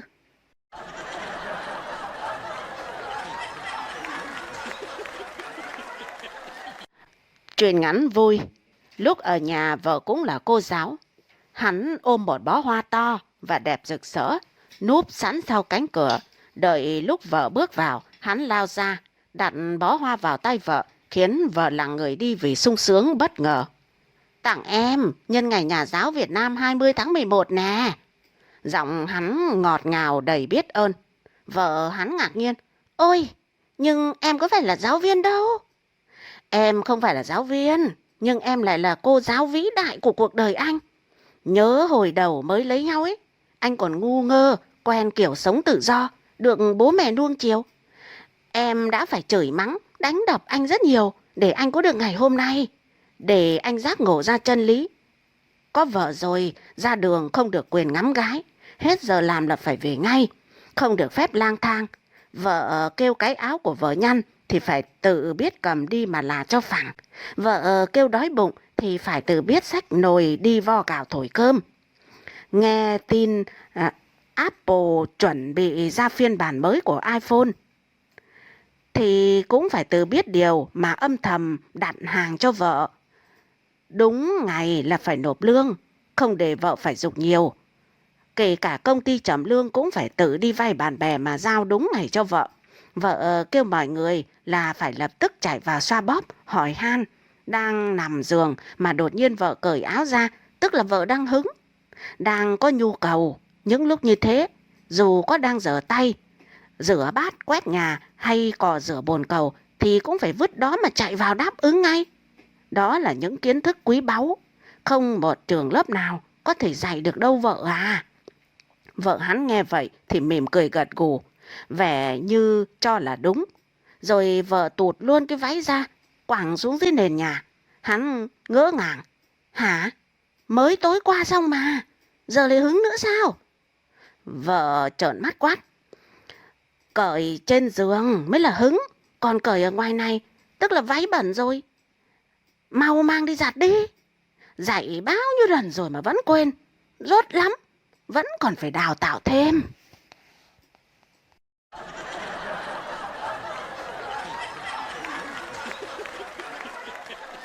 Cảnh một áo. Một nhà nho nghèo đến nỗi chỉ có mỗi một chiếc áo. Khi áo bẩn thì chỉ còn mỗi một cách là lên giường nằm ngủ. Không ngủ được cũng cứ nằm đấy, phòng có ai tới. Bữa ấy có ông khách đến hỏi đứa con nhỏ, bố cháu đi đâu rồi hả? Đứa con trả lời, dạ bố cháu đang ngủ trên giường. Ông khách lại hỏi, thế bố cháu ốm sao? Đứa con tức quá đáp, áo bẩn bố cháu giặt nên phải nằm ngủ. Chẳng lẽ như thế lại gọi là ốm à?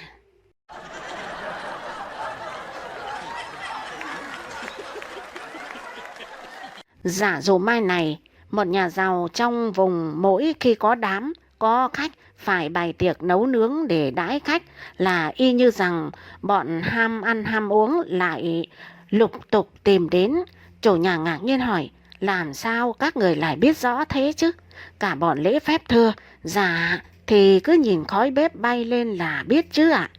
Chủ nhà lại hỏi, thế giả dụ mai này tao chỉ ăn nướng, uống lạnh, thì chúng mày sẽ tính sao nào?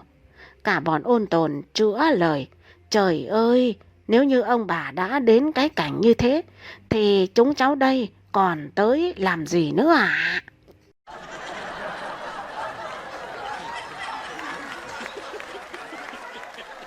Sợ nóng, một người mắc tật sĩ diện chẳng khi nào dám nói chuyện nhà mình nghèo. Một hôm mặc mỗi một cái áo mỏng đến chơi nhà bạn, bạn trố mắt hỏi, trời rét thế mà sao lại mặc mỗi chiếc áo phong phanh thế kia? Anh ta đáp một cách thản nhiên, mình rất kém chịu nóng. Người bạn biết anh ta nói không thật nên cố mời mọc, giữ lại ngủ một đêm trên lầu lộng gió giữa vườn. Nửa đêm buốt quá không chịu được nữa, anh ta mới lẻn về. Hôm sau, người bạn gặp trên đường mới hỏi, thế đêm qua giữ cậu lại là có ý để trò chuyện cho thỏa, mà lại bỏ về từ lúc nào thế? Anh ta hơi lúng túng một chút rồi đáp, à, chỉ ngại lúc mặt trời lên thì nóng, nên thấy lúc trời tối còn mát mẻ. Tôi phải về cho kịp ý mà.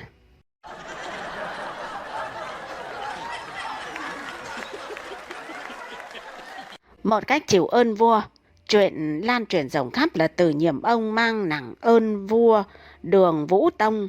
Nguyên là đã từng có lần nhà vua vịn tay của mình vào vai trái của họ Từ. Vậy là liền sau đó từ Nhiệm Ông đúc một cái móng rồng rồi gắn lên vai trái.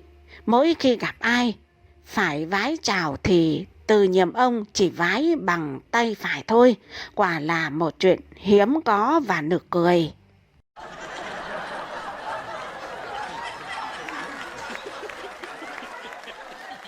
Nhà dột.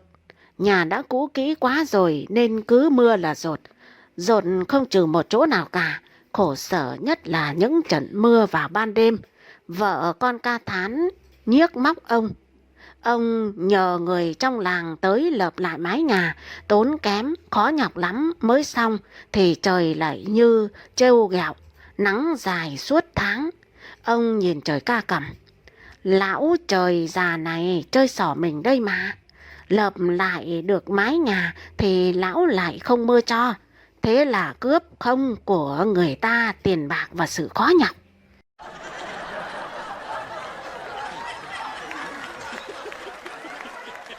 Xin quan lớn nể mặt, thông phán họ Chu phạm tội ăn hối lộ nên bị giám ty bắt. Nhưng rồi chẳng rõ vì sao lại được đổi đi làm quan tri huyện. Vừa đặt chân tới nhiệm sở mới, thầy đề lại biết rõ lai lịch của quan đã dùng bạc đúc thành tượng một đứa bé nặng 1 cân, đem đặt trên bàn làm việc của quan, rồi đi vào trong nhà của quan thưa rằng, dạ bẩm quan lớn, ông anh của tiểu nhân này đang chờ quan ngoài sảnh đấy ạ. Kính mong quan lớn đến để tiếp nhận cho, xin đa tạ. Quan huyền gia thì thấy bức tường bằng bạc ấy vội vàng thu nhận ngay cất đi. Sau này thầy đề lại phạm tội, bị đem ra xử giữa huyền đường. Thấy đề lại cứ liến thoáng cái miệng, thưa rằng, xin quan lớn nể mặt ông anh của tiểu nhân này một chút ạ. Xin quan lớn nể mặt ạ. Quan huyền trả lời, ông anh của thầy đề không biết ý tứ là gì. Suốt từ ngày ấy đến giờ, đã một lần nào trông thấy mặt mũi nữa đâu.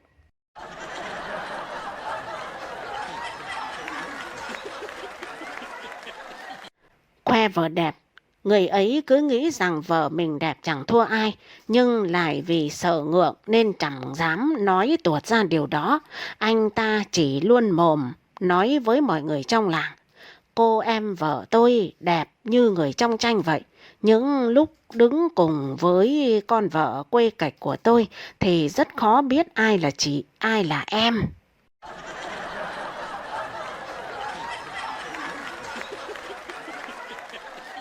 Ghen.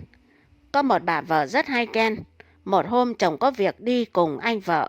Công việc không xong được trong ngày nên hai người phải thuê phòng nhà trọ ngủ qua đêm.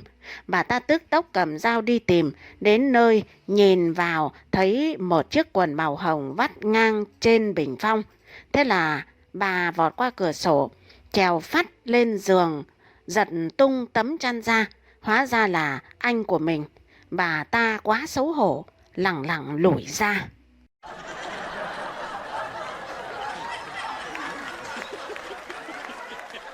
Còn tiên sinh nữa, thời Đường có một người thi trượt cử nhân mấy khóa liền, phải ngồi nhà dạy trẻ kiếm sống, nhưng thường nói với mọi người ra vẻ bậc trí thức giả. Từ xưa đến nay, những người được coi là thánh nhân không tới 4, Phục Hy là 1, Thần Ông là 2, Chu Công là 3, Khổng Tử là 4. Vừa kể, ông ta vừa gập từng ngón tay lại rồi nói tiếp. Từ đó đến nay chẳng còn ai nữa, thánh nhân được gọi là thánh nhân. Người nghe nói, thế còn tiên sinh nữa chứ? Là 5. Ông ta gập tiếp ngón tay thứ 5, miệng thì lau láu. Dạ, không dám, không dám.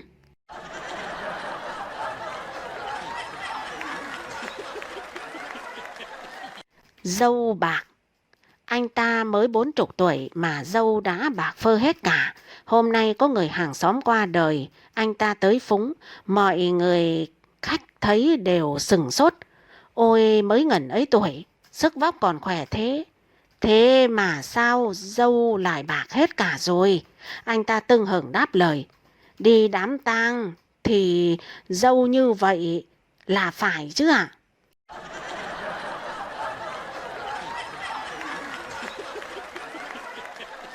Quên, Tết Đoan Ngọ, chẳng thấy bố mẹ đứa học trò tới Tết thầy đồ. Thầy hỏi, thế tại sao phụ mẫu của mày không tới Tết thầy gì cả thế? Học trò về hỏi, bố bảo, mày tới thưa với thầy là tao sơ ý nên quên. Hôm sau trò đến thưa lại với thầy như lời bố nói. Thầy bực tức bảo, tao ra cho mày một vế đối.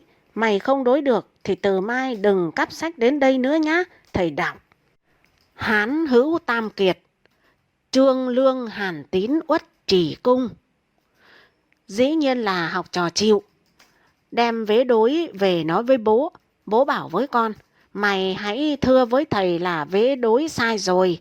Uất Chỉ Cung là người đời Đường mà thầy lại bảo người đời Hán. Hôm sau trò đến thưa lại với thầy ý của bố. Thầy nghiêm sắc mặt, nói với trò, ra vậy chuyện đã hàng ngàn năm thì bố mày nhớ như in. Thế mà cái Tết Đoan Ngọ thì lại quên thịt.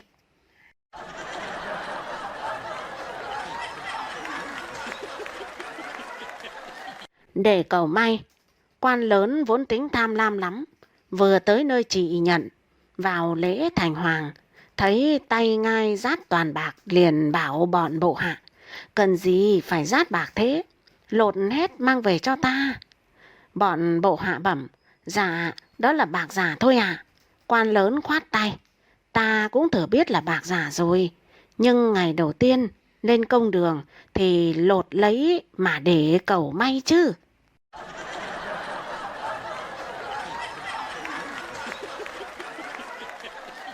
Thầy bói nói dựa. Con trai ông thầy bói nhất định không chịu học nghề để nối nghiệp cha. Người cha tức giận chửi mắng. Con trả lời, nghề này có gì đâu mà phải học chứ, ai mà chả làm được á. Hôm sau, giữa lúc trời đang mưa gió ầm ầm thì có người đến xin quẻ. Người cha bảo con làm thử như có vẻ thách đố. Nó hỏi khách bói rằng, có phải bác vừa từ phía đông bắc đến đây phải không? Khách đáp, dạ phải. Nó lại hỏi, bác họ Trương có đúng không nào? Khách lại ngạc nhiên đáp, dạ đúng ạ. Nó lại hỏi tiếp, thế thì bác đến bói cho bác gái chứ gì? Khách mừng ra mặt líu cả lưỡi, dạ dạ đúng đấy bác ạ. Khách bói về rồi, người cha chưa hết lạ lùng vì con trai giỏi giang đến thế. Hỏi nó, làm thế nào mà con biết hết những điều ấy chứ? Thằng con trả lời bố, ối dào, có chi mà khó đâu. Hôm nay gió đông bắc, ông này đi từ phía tây đến, nhìn cái lưng ướt đó thì biết thôi. Còn họ Trương của ông ta, trên cán ô thấy khắc chữ Quận Thanh Hà, ở đó toàn người họ Trương sống. Và điều cuối cùng, đang lúc mưa gió đùng đùng thế ấy, nếu không thì vì vợ thì ai lại chịu vì bố vì mẹ mà lặn lội đến đây.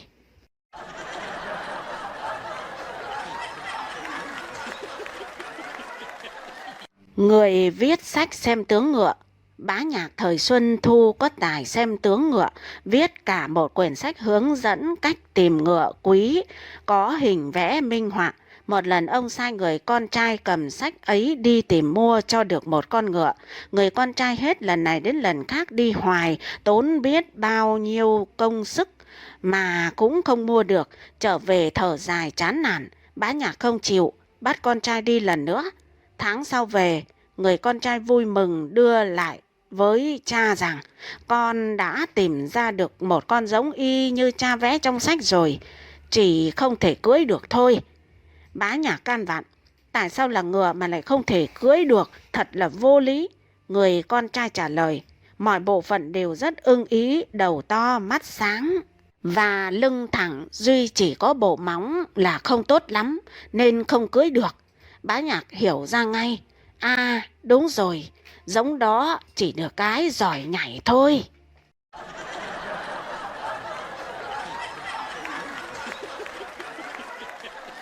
Cùng tuổi, thời ấy hễ ai có tiền là có thể mua được hàm tước.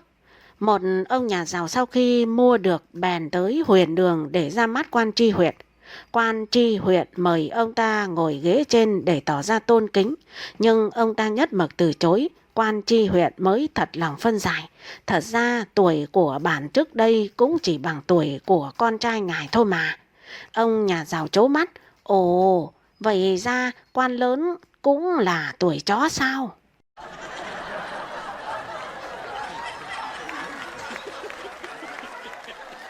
Một cách kén rể, Mễ Nguyên Chương rất khó tính trong việc chọn rể. Ông luôn nhắc nhở con gái rằng phải lấy người khoa bảng, đỗ đạt cao và cũng không thể coi nhẹ sự ăn ở sạch sẽ.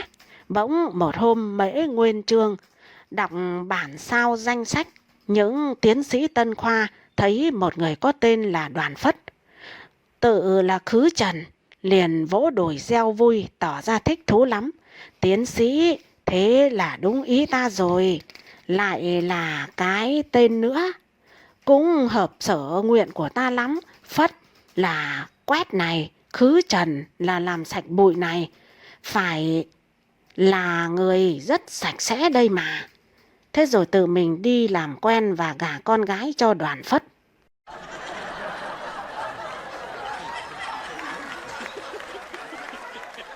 Sổ sách của huyền đường, viên thừa lại của tri huyện không biết chữ. Mỗi khi mua sắm đồ dùng nào cho huyền đường thì ông ta đều vẽ hình vật ấy vào sổ để ghi nhớ. Một hôm, quan tri huyện vào phòng, lúc này thừa lại không có mặt. Quan mới mở sổ sách ra xem, lấy làm kỳ quặc, liền lấy bút son xóa khắp mọi trang có hình vẽ như thế. Khi thừa lại về phòng, mở sổ thấy vậy, tức quá, chửi ầm ầm cả lên. Ôi giời ơi, tiên sư đứa nào trong nha môn này mua nến đỏ nhiều thế mà lại dám ghi vào sổ của ta thế này à?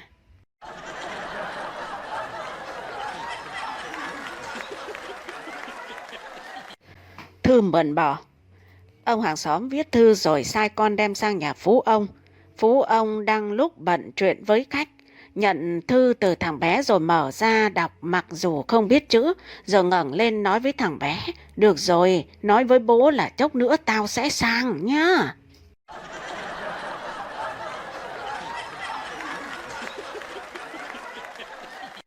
Chưa thành kẻ sĩ. Một học trò của quan đốc học nhà giàu có nhất vùng, tuổi đã nhiều tới mức râu dài và bạc trắng hết cả, nhưng vẫn chưa làm được lễ đội mũ để thành kẻ sĩ. Quan đốc học ngạc nhiên hỏi nguyên do. Nhà môn đề giàu có như vậy mà tại sao cho tới nay vẫn cứ phải đổi khăn như kẻ dân thường ấy? Học trò đáp lời quan đốc học, thư là vẫn chưa đủ bạc tiền để sửa lễ à? Quan đốc học lại tiếp, thì bộ râu của môn đệ như thế cũng đủ để dệt thành the cho một chiếc mũ rồi chứ. Học trò thưa, dạ thưa, phải the màu đen, chứ the màu trắng thì không làm mũ được. Quan đốc học làm như sực nhớ ra, cười xòa.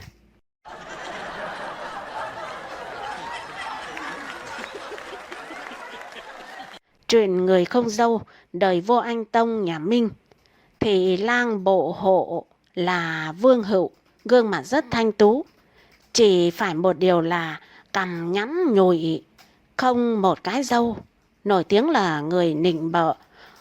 Quan thái giám Vương Chấn Vương Hữu xin thờ Vương Chấn làm cha nuôi. Hôm ấy, một quan trong triều Mạnh Bào hỏi Vương Hữu rằng không hiểu vì lẽ gì ngài lại không có dâu. Vương Hữu bình thản trả lời, có gì lạ đâu, ông thân sinh tôi không có dâu, thì tôi là con lại dám có dâu à?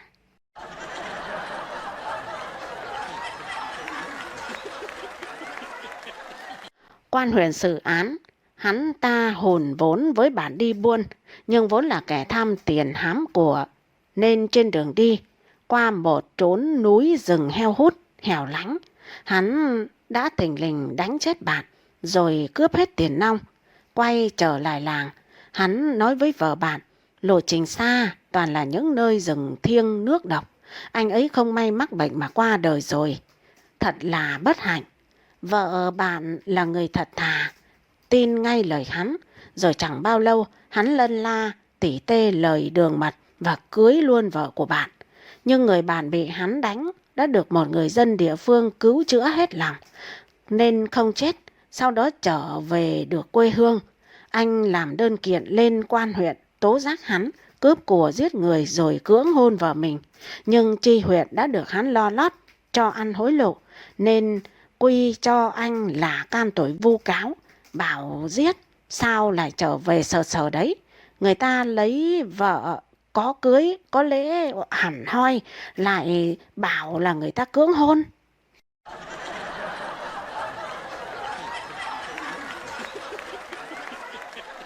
Đề thi của quan hoạn. Thái giám đi thị sát các nơi trong kinh thành, đến dinh đốc học. Đúng vào lúc ở đây đang ra đề thi cho kỳ thi sắp đến, thái giám đòi được ra đề thi. Ông ta ra đề với câu nói thường gặp nơi cửa miệng dân gian rằng hậu sinh khả úy. Nghe đề ra như thế, ai cũng thì thào cười mỉm với nhau. Thái giám hỏi có gì mà lại cười.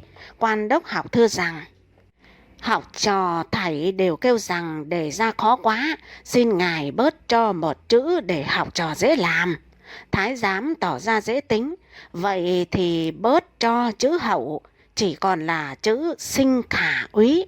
Hậu sinh khả úy trong sách luận ngữ có nghĩa kẻ sinh sau thật đáng sợ, nghĩa là giỏi. Là quan hoạn mà lại nói ra cái đề về việc sinh đẻ thì sao không buồn cười cho được. Vậy mà sau lại bớt cho một chữ hậu thì càng không nhìn được cười. Sinh khả úy nghĩa là đáng sợ cho việc sinh đẻ. Quan hoạn thì sợ việc sinh đẻ là phải rồi.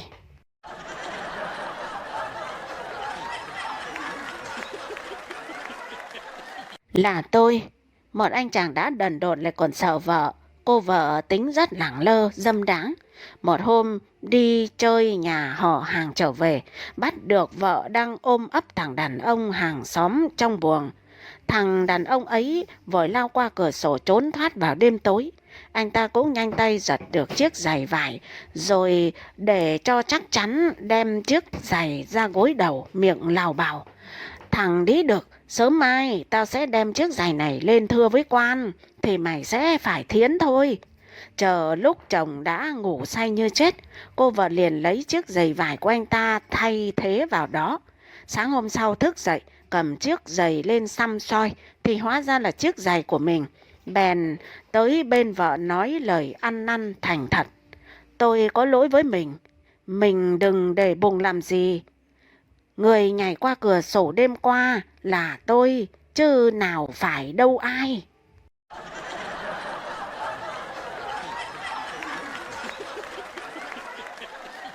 Ai nói khoác? Một thầy phù thủy ở nước Triệu xưa nói khoác thành thần. Ngài Tử tìm tới làm quen. Xin được hỏi thăm năm nay thầy bao nhiêu tuổi? Thầy thao thao bất tuyệt, ta cũng chẳng còn nhớ nữa. Chỉ nhớ rằng ngày bé theo lũ con nít tới xem mật hy vẽ bát quái. Có nhìn thấy giống người mà đầu thì đầu người nhưng thân lại là thân rắn. Lúc về đến nhà sợ quá thành bệnh kinh ràn. Thật may mắn mật hy đã hái thuốc cho mới được trường sinh bất tử như bây giờ. Vua Nghiêu mời ta dự tiệc nhân lễ mừng sinh con. Thằng bé Khương Tử Nha khi nào câu được cá cũng nấu mời ta ăn. Mục Thiên Tử mời ta chủ trì tiệc yến ở Giao Trì. Tử yến động binh làm loạn. Mục Thiên Tử phải ngồi xe bát mã mà đi cho kịp. A Mẫu níu giữ ta cho tới lúc tiệc xong, bởi uống rượu tang lạc nhiều quá nên ta say nằm ly bì.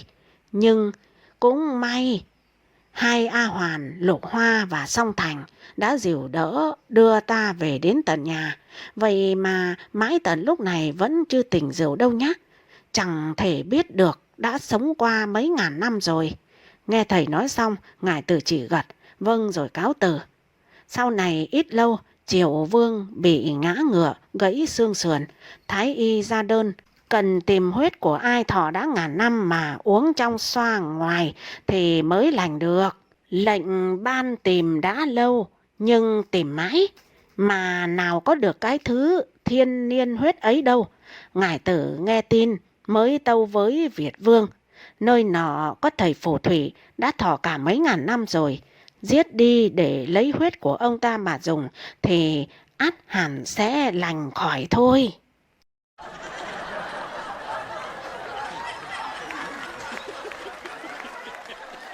Triệu Thiên Tài ứng đối.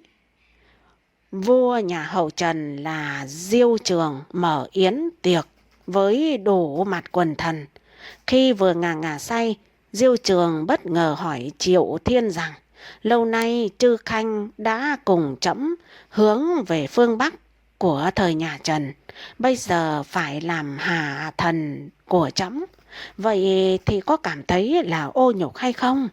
Triệu Thiên đứng dậy bẩm: bệ hạ là đấng thiên tử, trời lấy bệ hạ làm con của mình mà không thấy nhục thì can cớ gì chúng thần đây làm thần của bệ hạ phải nhục chứ? Diêu Trường nghe xong gật gù và cười lớn vì lập luận vững chắc của Triệu Thiên.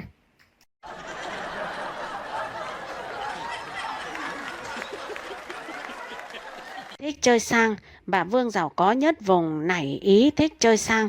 Hôm đóng xong cỗ quan tài để dự phòng, bà sắm lễ rất hậu đến gặp đạo sĩ, nhờ viết vào nắp quan tài mấy chữ thật hay để có cái mà hãnh diện với làng xóm.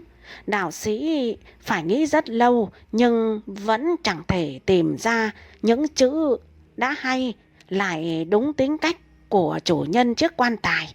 Rồi đạo sĩ cũng cầm bút Hàn Lâm Viện Thị giảng đại. Học sĩ Quốc Tử Giám tế tửu cách bích vương bà chi cữu, nghĩa là áo quan của vương bà ở cách tường đại học sĩ thị giảng viện Hàn Lâm, quan tế tửu Quốc Tử Giám.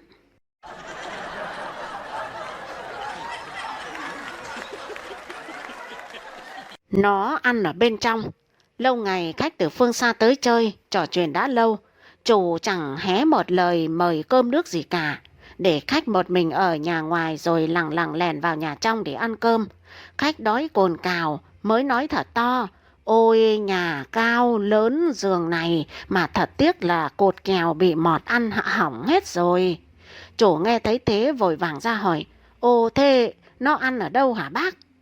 Khách thủng thẳng trả lời: thì nó ăn ở tận bên trong, thì bên ngoài biết thế nào được.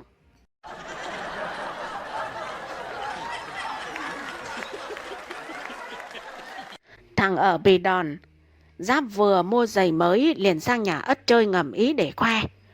Ất trông thấy cũng giống giày mình hôm nó sai thằng ở mua về, liền hỏi: bao nhiêu tiền đấy hả? Giáp rút ngay chiếc giày ở chân đưa lên. Hai quan tư. Thế là Ất nổi khùng gọi ngay thằng ở ra, tát cho một cái như trời giáng. Mày to gan lớn mật thật đấy. Giày có hai quan tư mà mày dám nói là 4 quan 8 để ăn bớt à? Thằng khốn kiếp này. Giáp giật tay Ất lại. Khoan đã ông bạn ơi. Tôi đã nói hết đâu mà ông nổi giận với nó hả? Đoạn chỉ xuống chiếc giày thứ hai dưới chân mình mà bảo, và chiếc này nữa cũng giá 2 quan tư.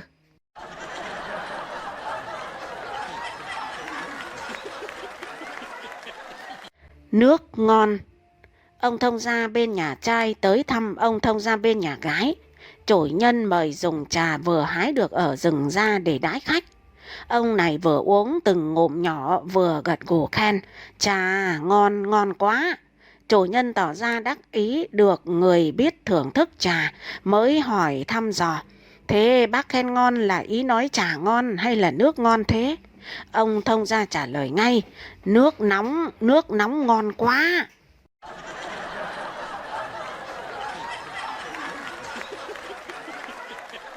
Lấy vợ sẽ bể điếc. Hai vợ chồng đang cãi nhau òm tỏi, anh chồng bỗng im bặt mặc dù cô vợ còn đanh nghiến vài ba câu nữa. Thấy là thằng con trai đang học bài thò cổ ra hỏi mẹ. Mẹ ơi, đàn ông lấy vợ sẽ bể điếc hả mẹ? Bà mẹ ngạc nhiên. Sao con lại nghĩ vậy? Thằng con gái đầu lúng túng đáp. Thì hôm qua lúc bố với mẹ cãi nhau, bố chả bảo là từ ngày lấy cô tôi bị điếc nhiều, chứ không thì cái nhà này có mà tan nát lâu rồi.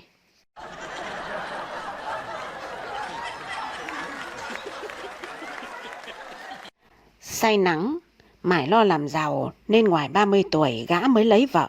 Ở quê người ta gọi gã là trai lỡ thì. Năm nay khi đã ngót 40, bạn bè của gã, con cái đều đã học cấp 2, cấp 3, thì cu tí con trai của gã mới vào lớp 1. Sau buổi sáng đưa con đến trường dự lễ khai giảng, vợ gã tuyên bố xanh dờn rằng thì là từ nay việc đưa đón con đi học là việc của anh, vì cửa hàng của anh đã có nhân viên rồi, em thì còn bận đi ship hàng cho khách. Gã ngớ cái mặt ra một hồi, nhưng rồi cũng vui vẻ đồng ý, bởi ý vợ là ý trời. Và lại với gã bây giờ thì không quan trọng bằng thằng cu con của gã. Mặc dù đồng ý nhưng trong thâm tâm của gã cũng bực mình lắm chứ. Đã bao năm nay gã có bao giờ để cho vợ con thiếu thốn cái gì đâu. Tiền gã làm ra bao nhiêu đều nằm hết trong túi của vợ. Vợ con của gã muốn ăn gì thì ăn, muốn mặc gì thì mặc, muốn đi chơi đâu gã cũng chiều. Ấy vậy mà thời gian gần đây không biết vợ gã nghe lời ai bỗng dưng đổ đốn đòi buôn bán qua mạng. Gã phản đối kịch liệt, nhưng vợ gã rằng em không muốn mang tiếng là ăn bám chồng suốt đời. Anh cũng phải để em kiếm cái nghề chứ. Gã đành tặc lưỡi vì không muốn vợ buồn. Sáng thứ hai đầu tuần, gã đưa cô Tí đến lớp. Gã giơ tay tạm biệt con ở cổng trường, nhưng cu cẩu dỗi. Một hai đòi bố phải đưa vào tận lớp học. Chiều con, và cũng tò mò muốn biết chỗ học hành của con thế nào, nên gã vui vẻ dắt tay con vào lớp. Cô giáo tươi cười đón cô Tí ở cửa. Chào ôi, người đâu mà xinh thế không biết. Dáng vóc đã mềm mại duyên dáng, lại còn mặc bộ áo dài màu tím, trông đến là dễ thương. Đâu có như vợ của gã, nặng trên 60 cân, mà tối nào lai sở chim cũng thấy nàng da giả. Bán gì dùng nấy. Đây, các bác nhìn em đây. Trước đây á, em nặng 70 kg nhá.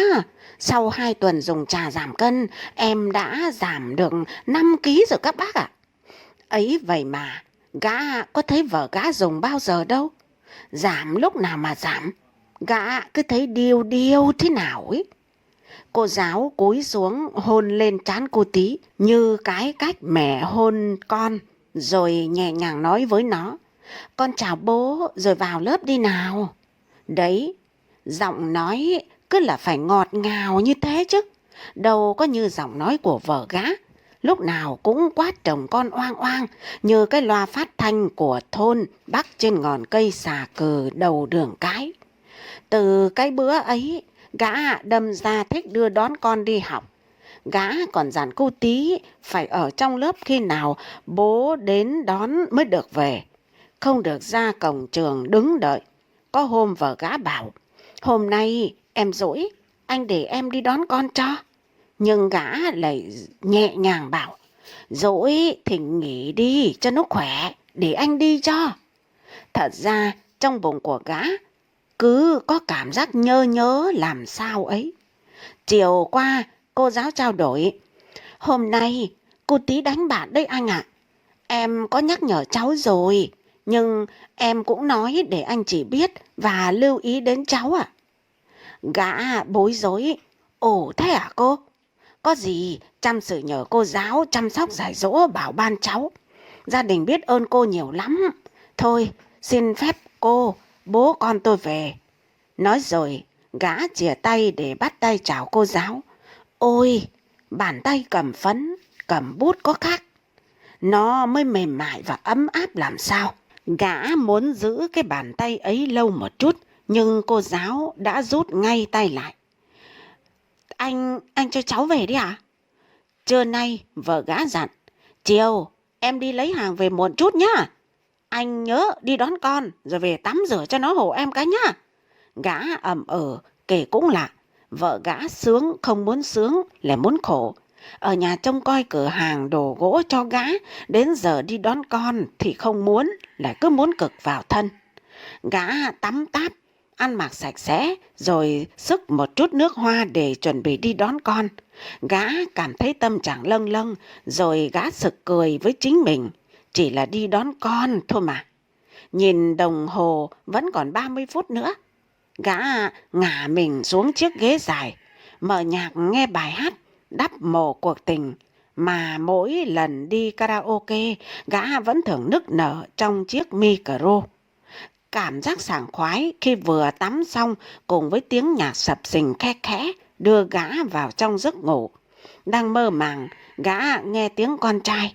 Bố ơi, bố mở cửa cho con. Gã giật mình choàng dậy rồi mắt rồi chạy ra cổng. Gã đẩy cánh cổng, bên ngoài là cô giáo và cô Tí, con trai của gã. Gã chưa kịp xin lỗi thì cô giáo đã cất lời. Dạ, tan học rồi, mà em điện thoại cho cả anh và chị đều không được, nên em đưa cháu về, không biết là có chuyện gì không ạ? Gã lúng túng.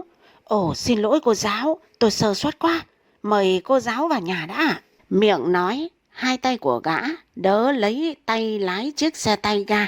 Có lẽ không tiện từ chối nên cô giáo theo sau gã bước vào.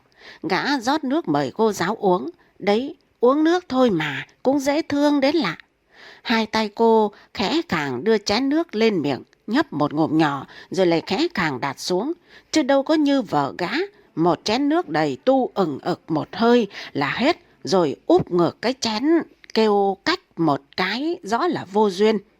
Rồi cái làn da của cô nữa, nhìn làn da của cô trắng trẻo mềm màng, gã lại liên tưởng đến cái nước da ngăm ngăm của vợ gã. Gã không chê cái làn da bánh mật ấy, nhưng gã ghét cái kiểu mỗi lần livestream là vợ gã lại chát tầng tầng lớp lớp những kem, những phấn cho trắng lốp lên, rồi lại dìa cái mặt ấy vào trước màn hình điện thoại. Đấy đấy, các bác xem, kem dưỡng trắng da giữ ẩm nhà em đây. Chỉ sau 2 tuần sử dụng là các bác sẽ có được làn da mịn màng như da em bé nhá. Gã chưa kịp thăm hỏi chuyện gì thì cô giáo đã toan đứng dậy. Dạ, cũng muộn rồi ạ. Xin phép anh tôi về. Mong lần sau nhớ đón cháu đúng giờ ạ. Gã luống cuống vùng về nắm lấy tay cô giáo. Ấy chết, không mấy khi cô giáo đến chơi nhà, mời cô giáo ở lại dùng cơm với gia đình tôi. Gã lại cố tình giữ chặt bàn tay mềm mại ấy trong tay của mình. Nhưng kỳ lạ, cô giáo không còn rút tay lại một cách vội vã, mà lại để yên bàn tay nhỏ bé của mình trong lòng bàn tay gã.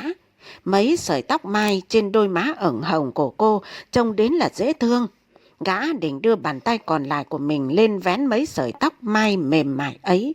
Nhưng đúng lúc đó, cái loa phóng thanh nhà gã đã phát hết tần suất, kèm theo một cái giật tay gã thật mạnh. Ôi giời ơi! Giờ này mà còn nằm đây ngủ là sao? Tôi dặn anh đi đón con, vậy mà anh nằm đây ngủ thế à? Tôi và cô giáo gọi anh đến cháy cả máy mà không thèm nghe. Người ta là cô giáo nhưng cũng có gia đình chồng con rồi. Hết giờ người ta cũng phải về chứ. Chứ ai ở trường mà giữ con cho anh được à? Gã ngồi bật dậy như một cái lò xo. Trước mắt gã chỉ có cái loa phóng thanh quen thuộc mà không thấy cô giáo của con đâu cả. Thì ra là gã mơ, một giấc mơ tội lỗi. Tự dưng gã thấy bối rối kiểu như mình vừa ăn vụng. Gã cảm thấy có lỗi với vợ con gã và có lỗi với cả cô giáo của con.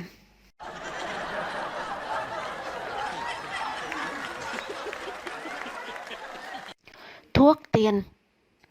Tuổi cao bệnh hiểm, bệnh viện bó tay trả về, coi như ngày đi chỉ còn chờ gánh hòm về nữa là niết bàn trực chỉ. Ấy thế mà lúc vợ đang đi làm thủ tục ra viện, cô điều dưỡng viên nõn nuột sở hữu cặp 5 roi núng nính vào kiểm tra lần cuối, gã vẫn thều thào: xin cô cho tôi ngắm bưởi của cô một tí trước khi tôi chết. Lâu lắm rồi tôi toàn ngắm bí đao thôi, chán chả muốn sống nữa. Nghĩ cũng thương cho lão, thôi thì nghĩa tử là nghĩa tận. Cô điều dưỡng viên cũng vạch áo hé ra cho lão ngắm.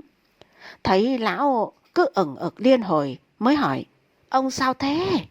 Lão lại phều phào: thế cô cho tôi nếm tí, chứ nhìn thế này tôi đi mất thôi. Cô điều dưỡng lại đút mồm cho lão chọp một tí. Thế là tự nhiên lão tươi tỉnh hẳn, đưa về nhà mãi mà không chết. Một thời gian sau, có lẽ hết cái hơi ấy của cô điều dưỡng rồi, lão cứ lùi dần, lão lại muốn đi viện. Vợ lão thấy lạ mới thủ thỉ: quái, sao từ hôm ở bệnh viện trả về tự nhiên ông ấy khỏe ra mà mấy hôm nay lại lụi nhanh thế nhỉ? Viện đã trả về rồi, bây giờ có gánh đến người ta cũng chả nhận đi.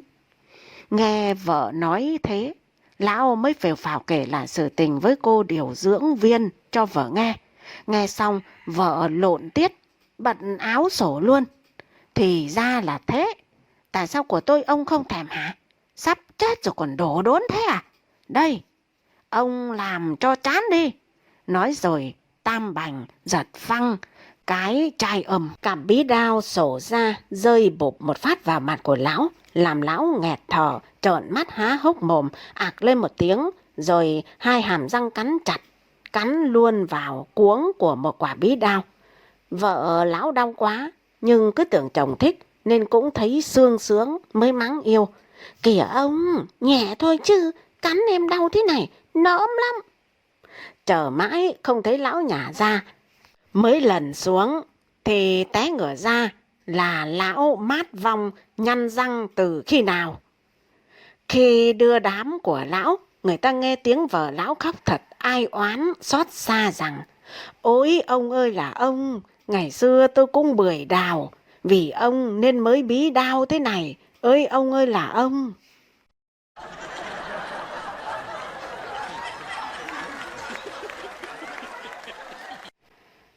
Một bệnh nhân hỏi bác sĩ tâm thần: làm thế nào để quyết định một bệnh nhân có nên nhập viện điều trị tâm thần hay không thưa bác sĩ? Bác sĩ nói: có nhiều cách. Chẳng hạn như chúng tôi đổ đầy nước vào một bồn tắm, sau đó đưa ra một chiếc thìa, một chiếc cốc và một chiếc xô cho bệnh nhân. Yêu cầu anh ta hoặc cô ta làm cạn bồn nước tắm. Vị khách nói: ồ, tôi hiểu rồi ạ. Một người bình thường thì sẽ sử dụng xô vì nó to hơn thìa và cốc đúng không ạ? Ồ không, một người bình thường sẽ mở cái nút ở dưới đáy bồn cho nước thoát ra. Vậy bây giờ anh muốn một giường sát tường hay gần cửa sổ?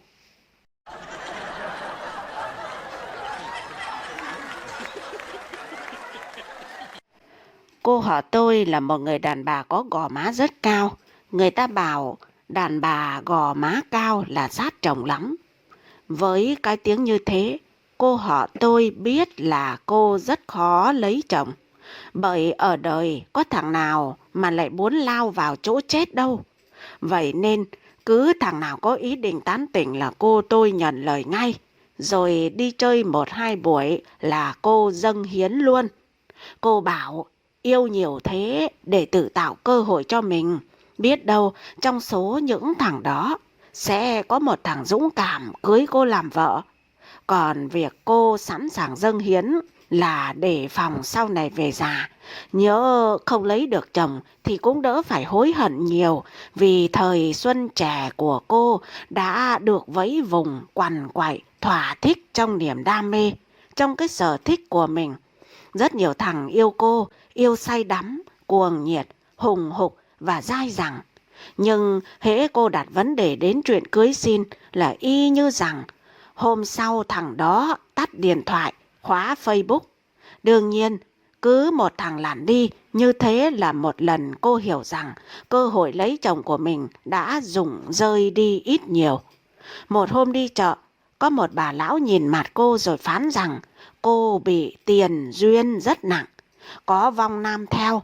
Nếu không cắt duyên âm đi thì phải đến lúc chết mới lấy được chồng. Tức thì cô rủ tôi cùng đi với cô đến nhà một thầy Pháp nổi tiếng ở làng bên để nhờ thầy cắt tiền duyên cho. Vừa nhìn thấy cô, lão thầy Pháp đã tái mặt, chắp tay trước ngực, miệng lắp bắp: A Di Đà Phật, nữ thí chủ đây nợ duyên âm nặng quá rồi. Ta nhìn sơ sơ đã thấy khoảng hơn 10 vong nam đang bám theo, còn có cả một vong nữ nữa. Thiện tai, thiện tai. Dạ, sao nhiều thế hả thầy? Nhiều vậy thì liệu có cắt hết được không ạ? Mong thầy giúp con với ạ. Cắt được, nhưng hơi tốn kém chút, vì nhiều vong mà. Dạ, thế cụ thể là thế nào ạ? Xin thầy cho con cái báo giá ạ. Thí chủ cứ bình tĩnh đi, đâu rồi có đó.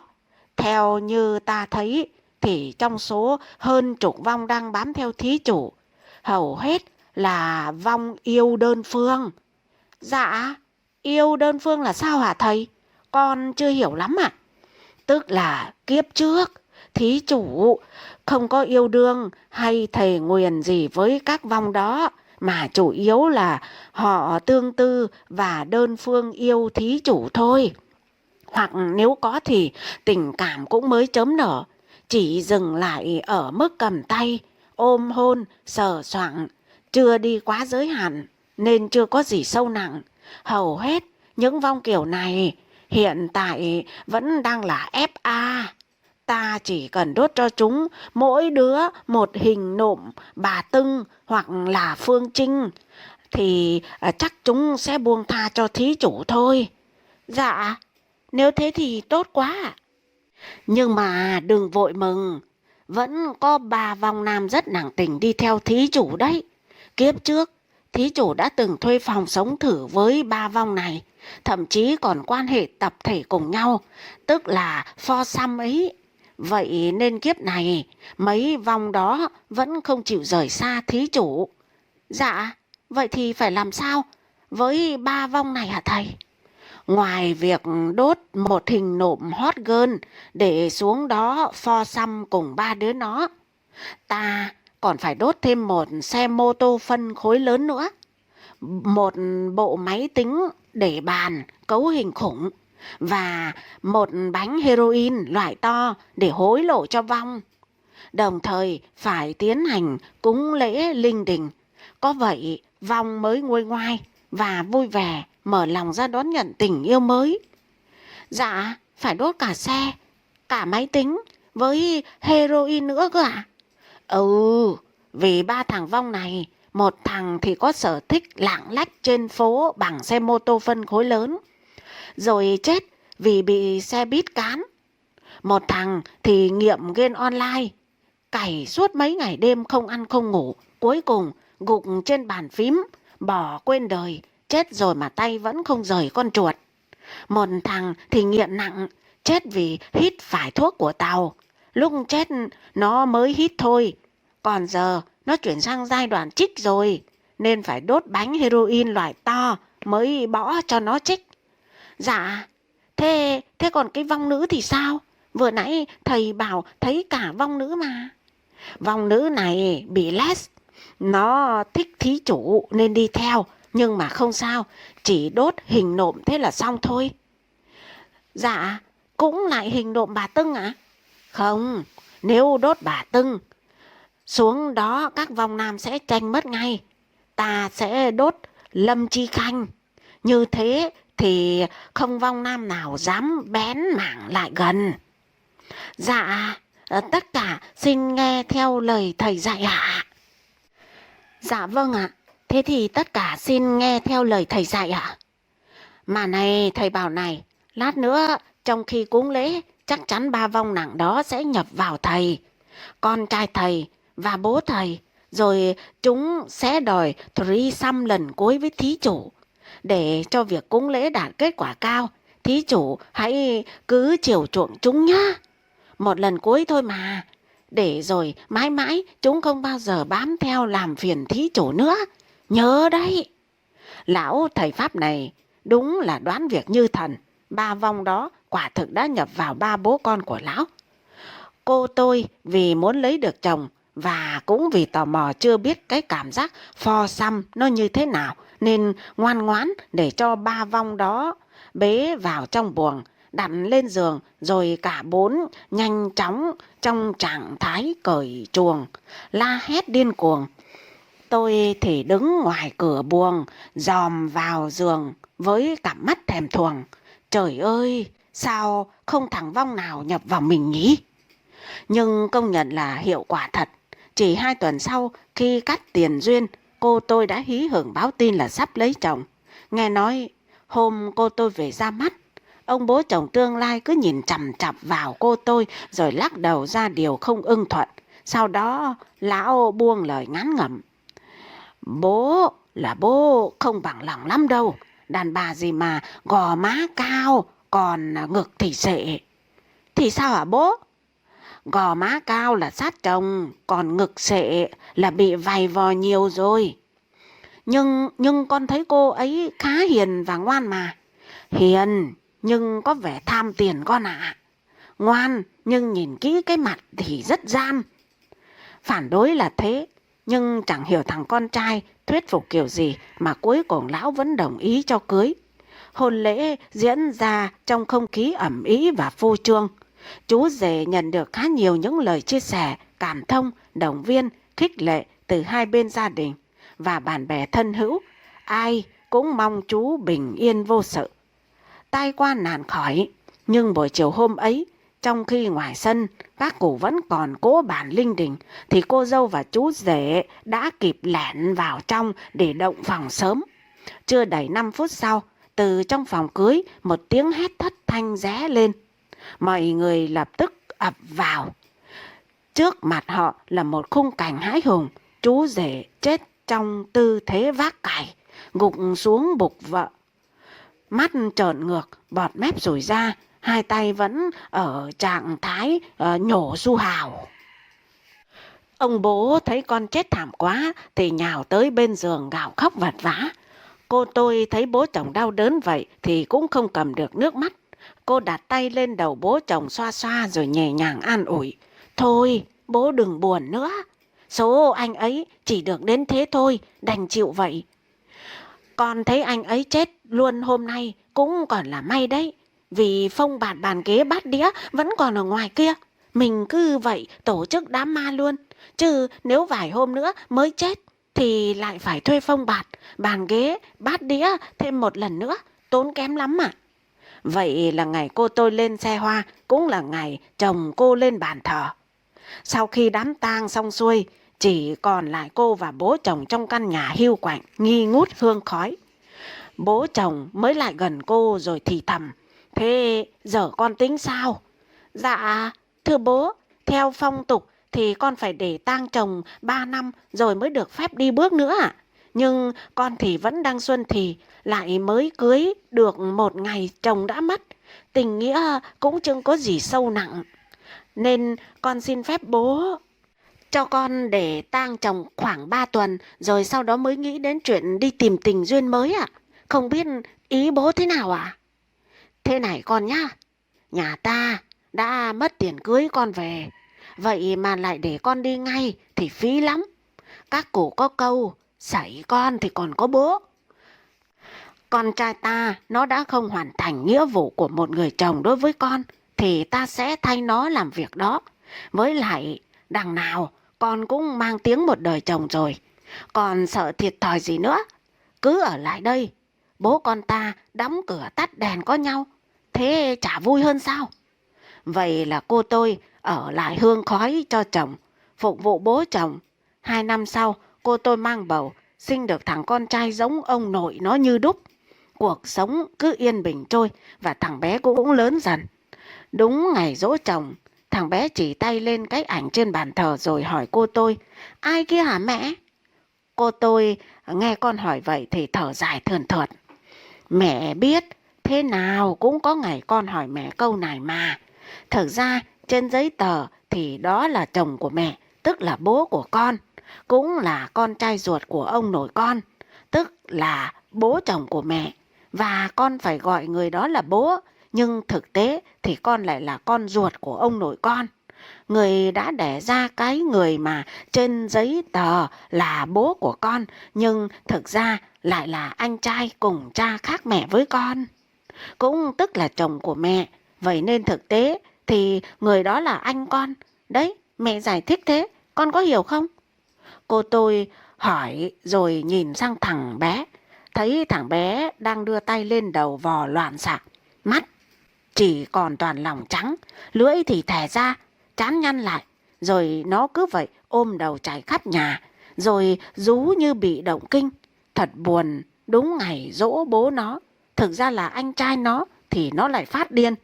Mà nó không điên mới lạ, bởi cái đầu óc non nớt của nó đã làm sao đủ để hiểu được mối quan hệ phức tạp giữa nó, mẹ nó, bố nó và ông nội nó được.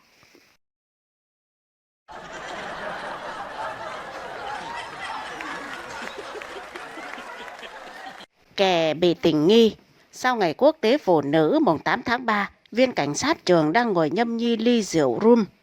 Bất ngờ cô gái chạy bổ vào kêu, bố ơi, con có thai. Viên cảnh sát mặt đỏ bừng, hầm hầm quát, mày có biết tác giả của cái bào thai đó là ai không hả? Cô con gái lắc đầu thất vọng, dạ, con không biết nên mới nhờ bố điều tra giúp con. Viên cảnh sát đăm chiêu suy nghĩ, rồi hất hàm nói, thế mày nghi cho thằng nào? Thấy bố hỏi, cô con gái rút ra một tập giấy đưa cho bố. Dạ, đây là danh sách những kẻ bị tình nghi đây ạ.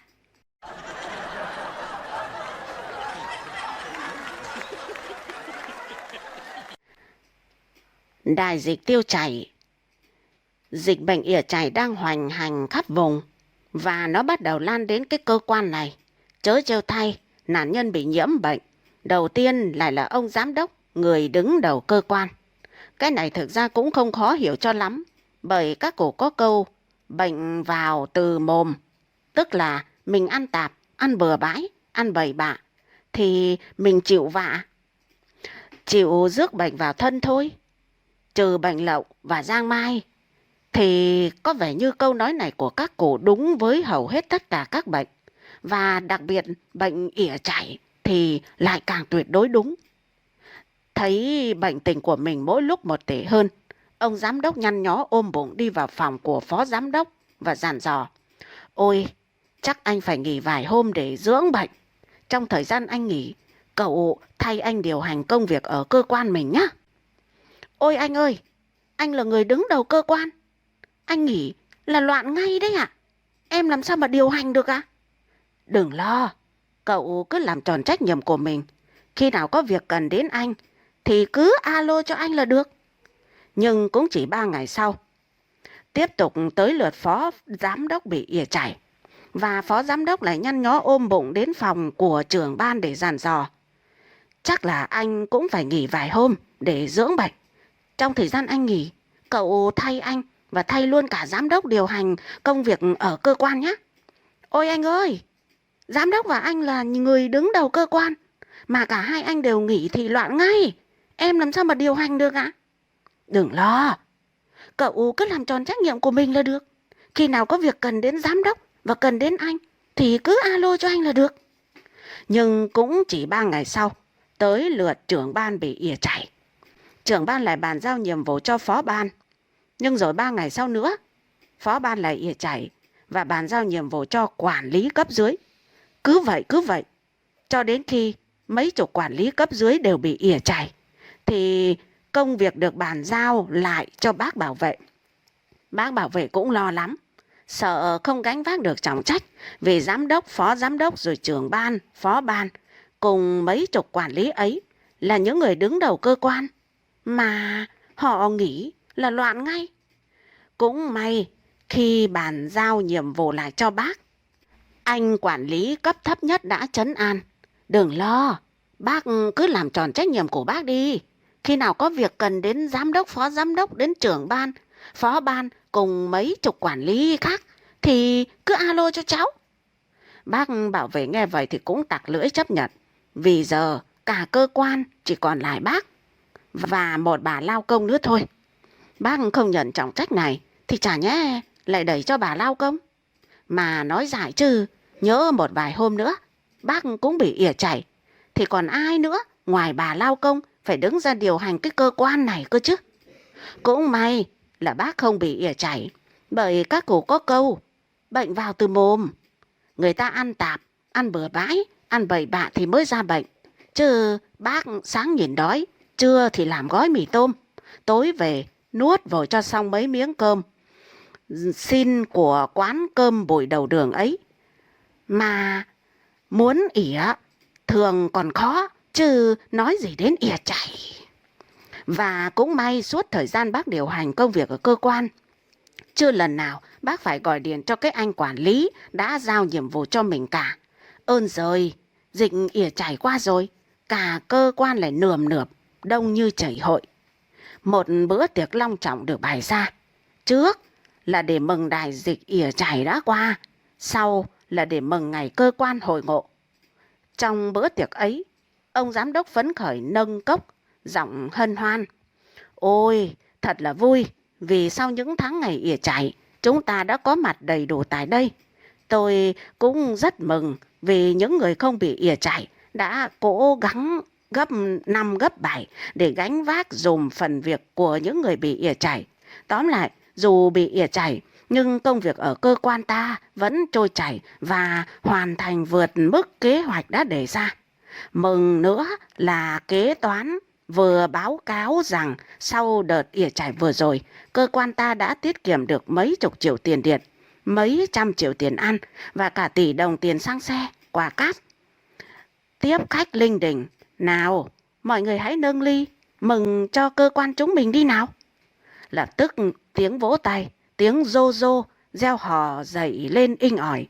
Nhưng ở phía bên ngoài, có hai người lặng lẽ đứng ngoài cuộc vui. Đó là bác bảo vệ đang âm thầm gác cổng và bà lao công đang lầm lũi quét hành lang. Mà nói họ đứng ngoài cuộc vui cũng chưa hẳn là đúng, bởi lát nữa khi cuộc vui sắp tàn, họ sẽ có mặt để kê xếp lại bàn, để dọn dẹp rác rưởi, để lau ghế, lau sàn. Đại dịch ỉa chảy đã qua rồi, nhưng có một đại dịch khác, nguy hiểm hơn, đang ngày càng lan rộng.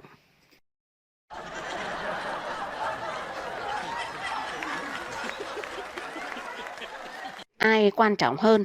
Một hôm, những ngón tay tranh luận với nhau xem những ngón nào là quan trọng hơn cả. Thoạt tiên, ngón tay giữa nói, tôi chiếm vị trí trung tâm của bàn tay. Không có tôi thì bàn tay chẳng ra bàn tay nữa. Các ngón khác đều cãi rằng, tuy cậu ở vị trí trung tâm là cao hơn tất cả, nhưng chỉ ngồi đó cho có vị thôi, chứ có giúp được việc gì cho bàn tay để cầm nắm đâu nào. Ngón tay đeo nhẫn vênh mặt nói một cách tự hào rằng hắn mới đóng vai trò quan trọng nhất. Chính tôi là người mang dấu hiệu cho sự trưởng thành của chủ, tức là đeo nhẫn cưới đấy. Nhưng các ngón tay khác đều cười và nhận xét rằng Thà cậu im đi còn hơn. Chiếc nhẫn cưới ấy ông chủ cất trong túi nhiều hơn, cốt để các cô gái trẻ tưởng ông ấy chưa lập gia đình, chứ có đeo đâu. Ngoài ra cậu có làm được việc gì khác đâu nào. Ngón tay trỏ nói, quan trọng nhất vẫn là tôi. Ai là người chỉ đường, ai là người vạch ra những thiếu sót của cơ quan? Chính tôi. Thử nghe ông chủ thường nói, các bạn, nguyên nhân sự chậm tiến của chúng ta chính là ở đây. Mọi người đều sợ tôi trỏ, vì không ai muốn mình là nguyên nhân chậm tiến của tập thể cả. Các ngón tay lại phản đối, nhất là ngón tay cái nói, bạn nhầm rồi, bạn thân mến à. Không phải chỉ mình bạn biết chỉ, tôi cũng chỉ, nhưng chỉ một cách khéo léo, tế nhị hơn cơ. Tôi không chỉ thẳng vào người ta, mà lại chỉ qua bên phải, qua sau lưng, nhưng trúng thủ phạm như thường. Hơn nữa, trong một số trường hợp, khi muốn thoái thác trách nhiệm, tôi giúp ông chủ chỉ cho khách sang cửa khác, gặp người khác mà cầu xin phản đối. Từ nãy chỉ có ngón tay út là im lặng, và lại nó còn biết khoe khoang gì nữa chứ, vì nó vốn là ngón tay bé nhất. Nhưng những ngón tay khác hỏi, kìa, sao chú không nói gì thế? Dạ, em cũng biết chỉ đấy chứ, vì em vốn nhỏ bé, nên trong những lúc ông chủ cần tự phê bình, ông ấy dùng em chỉ vào ngực mình thì chẳng ai trông thấy cả. Ngoài ra, em còn được việc trong những khi cần móc ngoặc. Nếu thỏa thuận với ai thì chỉ cần nói là xong ngay. Thế là cả hai người đều chìa em ra móc với nhau. Nhiều khi được việc ra phết đấy chứ.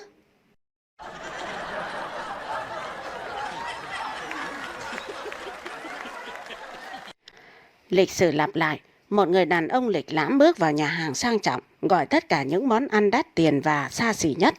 Kết thúc bữa ăn, ông ta gọi quản lý nhà hàng đến khẽ hỏi, chào anh, chúng ta lại gặp nhau rồi, chắc anh còn nhớ tôi chứ?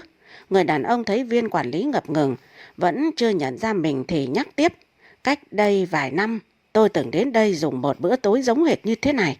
Nhưng lúc đó tôi không có tiền, thế là anh gọi cảnh sát đến ném tôi ra ngoài đường như một tên ăn mày.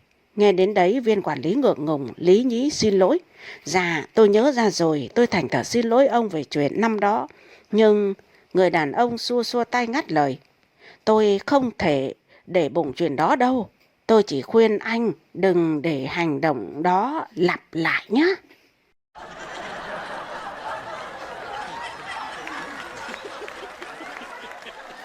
Chuyện ngắn vui, ma nơ canh.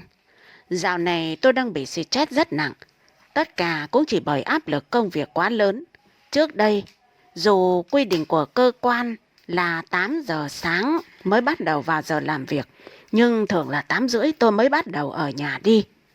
Ấy là thường thôi nhá. Chứ nếu gặp hôm nhậu nhẹt bét nhè tới 1-2 giờ sáng, hoặc dậy xem trận bóng đá lúc 3 giờ khuya, thì hôm sau mới cũng phải 9 giờ tôi mới bò được ra khỏi giường. Đã vậy, nhiều hôm vợ còn giao nhiệm vụ tạt vào chợ mua thức ăn mang về nhà, bỏ vào tủ lạnh xong xuôi rồi mới được đi làm. Số là vợ tôi thích ăn tép đồng, mà phải là loại tép còn tươi, nhảy tanh tách ấy cơ. Mà thứ tép ấy thì phải mua từ sáng, chứ nếu để sang chợ trưa, chợ chiều mới mua thì trắng bệch, ươn hết cả. Và lần nào sau khi giao nhiệm vụ xong, vợ cũng không quên đệm thêm một câu mà tôi thấy cũng đúng. Đến cơ quan muộn một tí thì đã chết ai đâu. Nhưng mà ra chợ muộn mua phải cái tép ươn tép hôi thì dù có cha bao nhiêu hành tỏi, mắm mỡ cũng khó mà thơm ngon lên được. Mà không chỉ có tôi đi làm muộn đâu, cả phòng tôi ai cũng thế cả. Vì vậy, nếu hôm nào tôi hoặc bất kỳ ai đó trong phòng mà đến cơ quan trước 9 giờ thì y như rằng lại không thấy bác bảo vệ tròn mắt ngỡ ngàng. Ôi, khiếp! Hôm nay đi làm sớm thế. Việc phòng tôi đi làm muộn thì hình như là sếp cũng biết, nhưng tôi có bằng chứng và không bắt được tận mặt nên vẫn chưa thấy sếp nhắc nhở gì. Nói không có bằng chứng và không bắt được tận mặt là bởi hôm nào cũng vậy. Phải sau 10 giờ sếp tôi mới tới cơ quan. Mà tới giờ đó thì anh em tôi đã ngồi ngay ngắn, nghiêm túc ở bàn làm việc cả rồi. Sếp cũng ít khi vào tận phòng để kiểm tra mà chỉ đi ngang qua hành lang, đánh mắt qua cửa kính, thấy nhân viên ngồi đông đủ thì lại gật gù phưỡn phệ bước vào phòng sếp.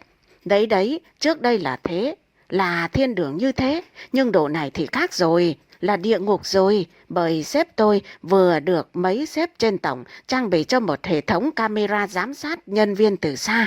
Giờ kể cả đang đi công tác hay đang nằm nhà, chỉ cần bật điện thoại lên là sếp tôi có thể quan sát được hết tất cả phòng làm việc của bọn tôi. Ai đến, ai chưa đến, ai đang chải lăng xăng buôn dưa lê, ai đang cà kê chè thuốc. Sếp tôi biết tuốt, thế mới chết chứ. Từ khi có cái camera đáng ghét ấy trong phòng thì chẳng ai bảo ai, cứ đúng 8 giờ sáng là tất cả có mặt. Được khoảng một tuần, phòng cả ai nấy đều gầy rạc đi, mặt mũi phờ phạc vì thiếu ngủ, vì áp lực. Cũng phải thôi, trước giờ thì 9 giờ, 9 rưỡi mới đến. Giờ chiều thì 3 rưỡi 4 giờ đã về rồi. Nhưng bây giờ đố ai mà dám đến sau 8 giờ, và cũng chẳng ai đủ can đảm về trước 5 giờ chiều. Trước đây, ngày nào sếp đi công tác hoặc họp hành là ngày ấy cả phòng cứ thoải mái thả phanh. Các chị tha hồ rủ nhau lượn lờ mua sắm. Các anh vô tư tụ tập bia bọt, rượu chè. Ai bận việc ở nhà cứ về, ai có hẹn cứ đi.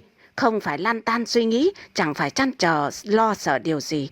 Nhưng giờ thì khác rồi, sếp có đi công tác nước ngoài cả tháng hoặc đang ngồi ngay phòng bên cạnh thì cũng như nhau, 8 giờ sáng đến 5 giờ chiều chẳng khác gì. Bởi dù có đi đâu thì trong túi sếp vẫn có điện thoại, mà có điện thoại thì chỉ cần mở điện thoại ra là sếp biết rõ ai đến, ai chưa đến, ai đang chải lăng xăng buôn dưa lê, ai đang cà kê chè thuốc, thế mới chết chứ.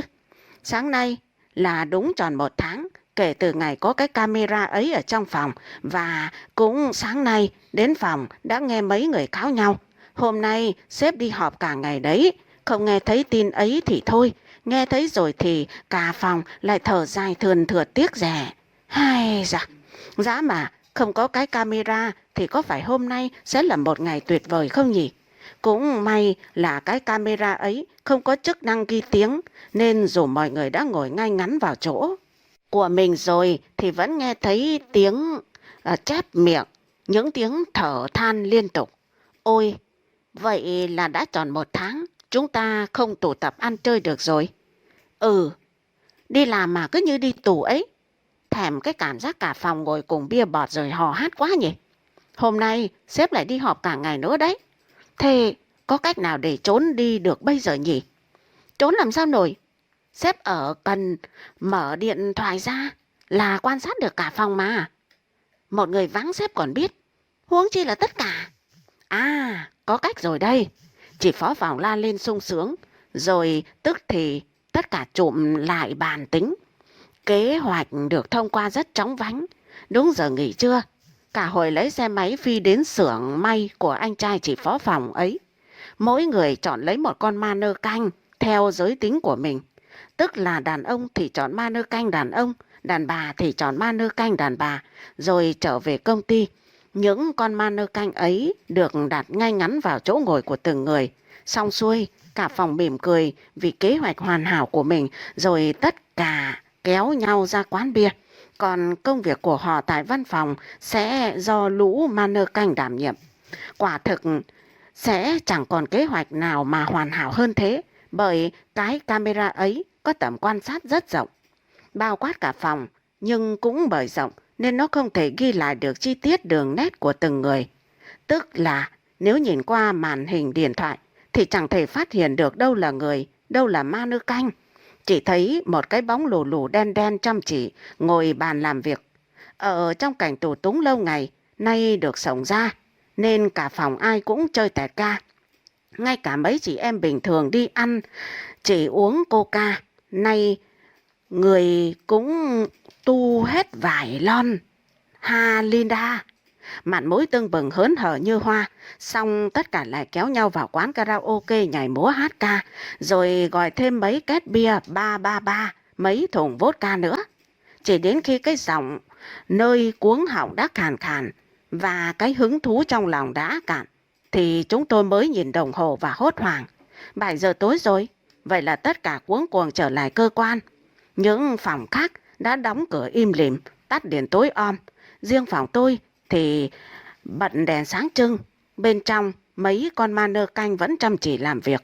Chúng tôi lập tức tắt máy tính, tắt điện, khóa cửa rồi nhanh chóng chở mấy con ma nơ canh trả lại xưởng may. Sáng hôm sau, tất cả lại đi làm như bình thường và cũng khoảng 10 giờ sếp đến cơ quan như bình thường. Nhưng có một điều không bình thường, ấy là thay vì đi ngang qua hành lang, đánh mắt qua cửa kính như mọi ngày, thì hôm nay sếp lại mở cửa phòng rồi bước vào, giọng lạnh lùng. Các anh chị qua phòng tôi luôn đi, tôi có chuyện muốn nói đây. Tất cả chúng tôi nhìn nhau, mặt tái mét, cát không còn giọt máu. Làm sao bây giờ đây? Hình như sếp đã biết được cái trò tồi tệ ấy của bọn tôi rồi thì phải. Nhưng thôi, chết thì cùng chết. Nghĩ vậy nên cả phòng đồng lòng, nắm tay nhau bước sang phòng sếp. Chúng tôi đứng thành hàng trước bàn của sếp, hai tay buông thõng, mặt cúi gằm xuống, giống như những phạm nhân đang cúi đầu nhận tội trước vành móng ngựa vậy. Vì không nhìn mặt sếp nên tôi cũng chẳng biết thái độ sếp ra sao. Chỉ biết là giọng sếp vẫn lạnh lùng và đáng sợ như thế. Tối hôm qua, lúc gần 7 giờ, tôi họp xong và có ghé về cơ quan. Dạ thưa sếp, chúng em... Đừng có ngắt lời tôi, để tôi nói hết đã. Tôi ghé về cơ quan thấy phòng ta vẫn bật đèn sáng trưng.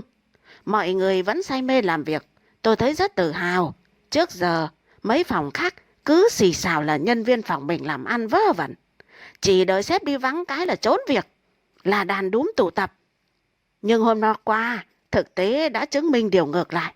Tôi đi họp cả ngày, vậy mà mọi người vẫn làm việc hăng say, miệt mài, quên cả gia đình, quên ăn uống, quên cả thời gian. Tốt lắm. Chị phó phòng bén lẽn giải thích. Dạ, không có gì đâu sếp ạ. Tại ai cũng ham việc cả. Công việc chưa xong nên không dứt ra mà về được thôi ạ. Sếp không nói gì nữa, chỉ mỉm cười hài lòng rồi đưa cho chị phó phòng một chiếc phong bì, bảo là quà động viên cho mọi người đã làm việc vất vả. Đương nhiên là số tiền ấy chúng tôi lại để dành. Đợi hôm nào sếp đi họp hay đi công tác thì cả phòng lại ra quán bia, ra quán karaoke liên hoan hát hò. Và đương nhiên là chúng tôi vẫn dùng cái cách ấy, bởi đó là một kế sách thật sự hoàn hảo. Này nhá, nếu xét về công việc thì dù chúng tôi làm hay, bọn ma nơ canh làm thì cũng thế cả thôi, hiệu quả đều như nhau. Trong khi đó, bọn ma nơ canh thì không cần dùng quạt, không cần bật điều hòa, tiết kiệm cho cơ quan. Bọn ma nơ canh không chơi game online, không download phim nên đỡ tốn tiền dung lượng internet. Bọn ma nơ canh lại sẵn sàng làm thêm giờ, khiến sếp rất hài lòng. Nói chung là có rất nhiều lợi ích. Nếu biết một việc gì đó sẽ mang lại rất nhiều lợi ích cho phòng, cho cơ quan của mình mà lại không làm thì chứng tỏ bạn không phải là một nhân viên tốt rồi. Và vì vậy, chúng tôi thường xuyên sử dụng cách đó, bởi đơn giản tất cả chúng tôi đều muốn trở thành những người nhân viên tốt.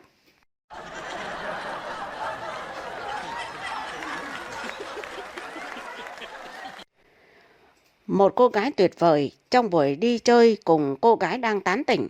Anh chàng thanh niên vờ than thở để dò ý của nàng. Em ơi, anh nói thật với em nhé. Anh không nhà không cửa, không có việc làm ổn định. Cô gái nhẹ nhàng an ủi. Không sao, rồi mọi chuyện sẽ ổn thôi anh à. Được cô gái động viên như vậy, chàng thanh niên rất cảm động. Ôi, em quả là cô gái tuyệt vời. Sau này lấy anh, em không sợ vất vả à? Cô gái nhún vai thản nhiên đáp. Ồ, em có ý định lấy anh đâu mà sợ chứ.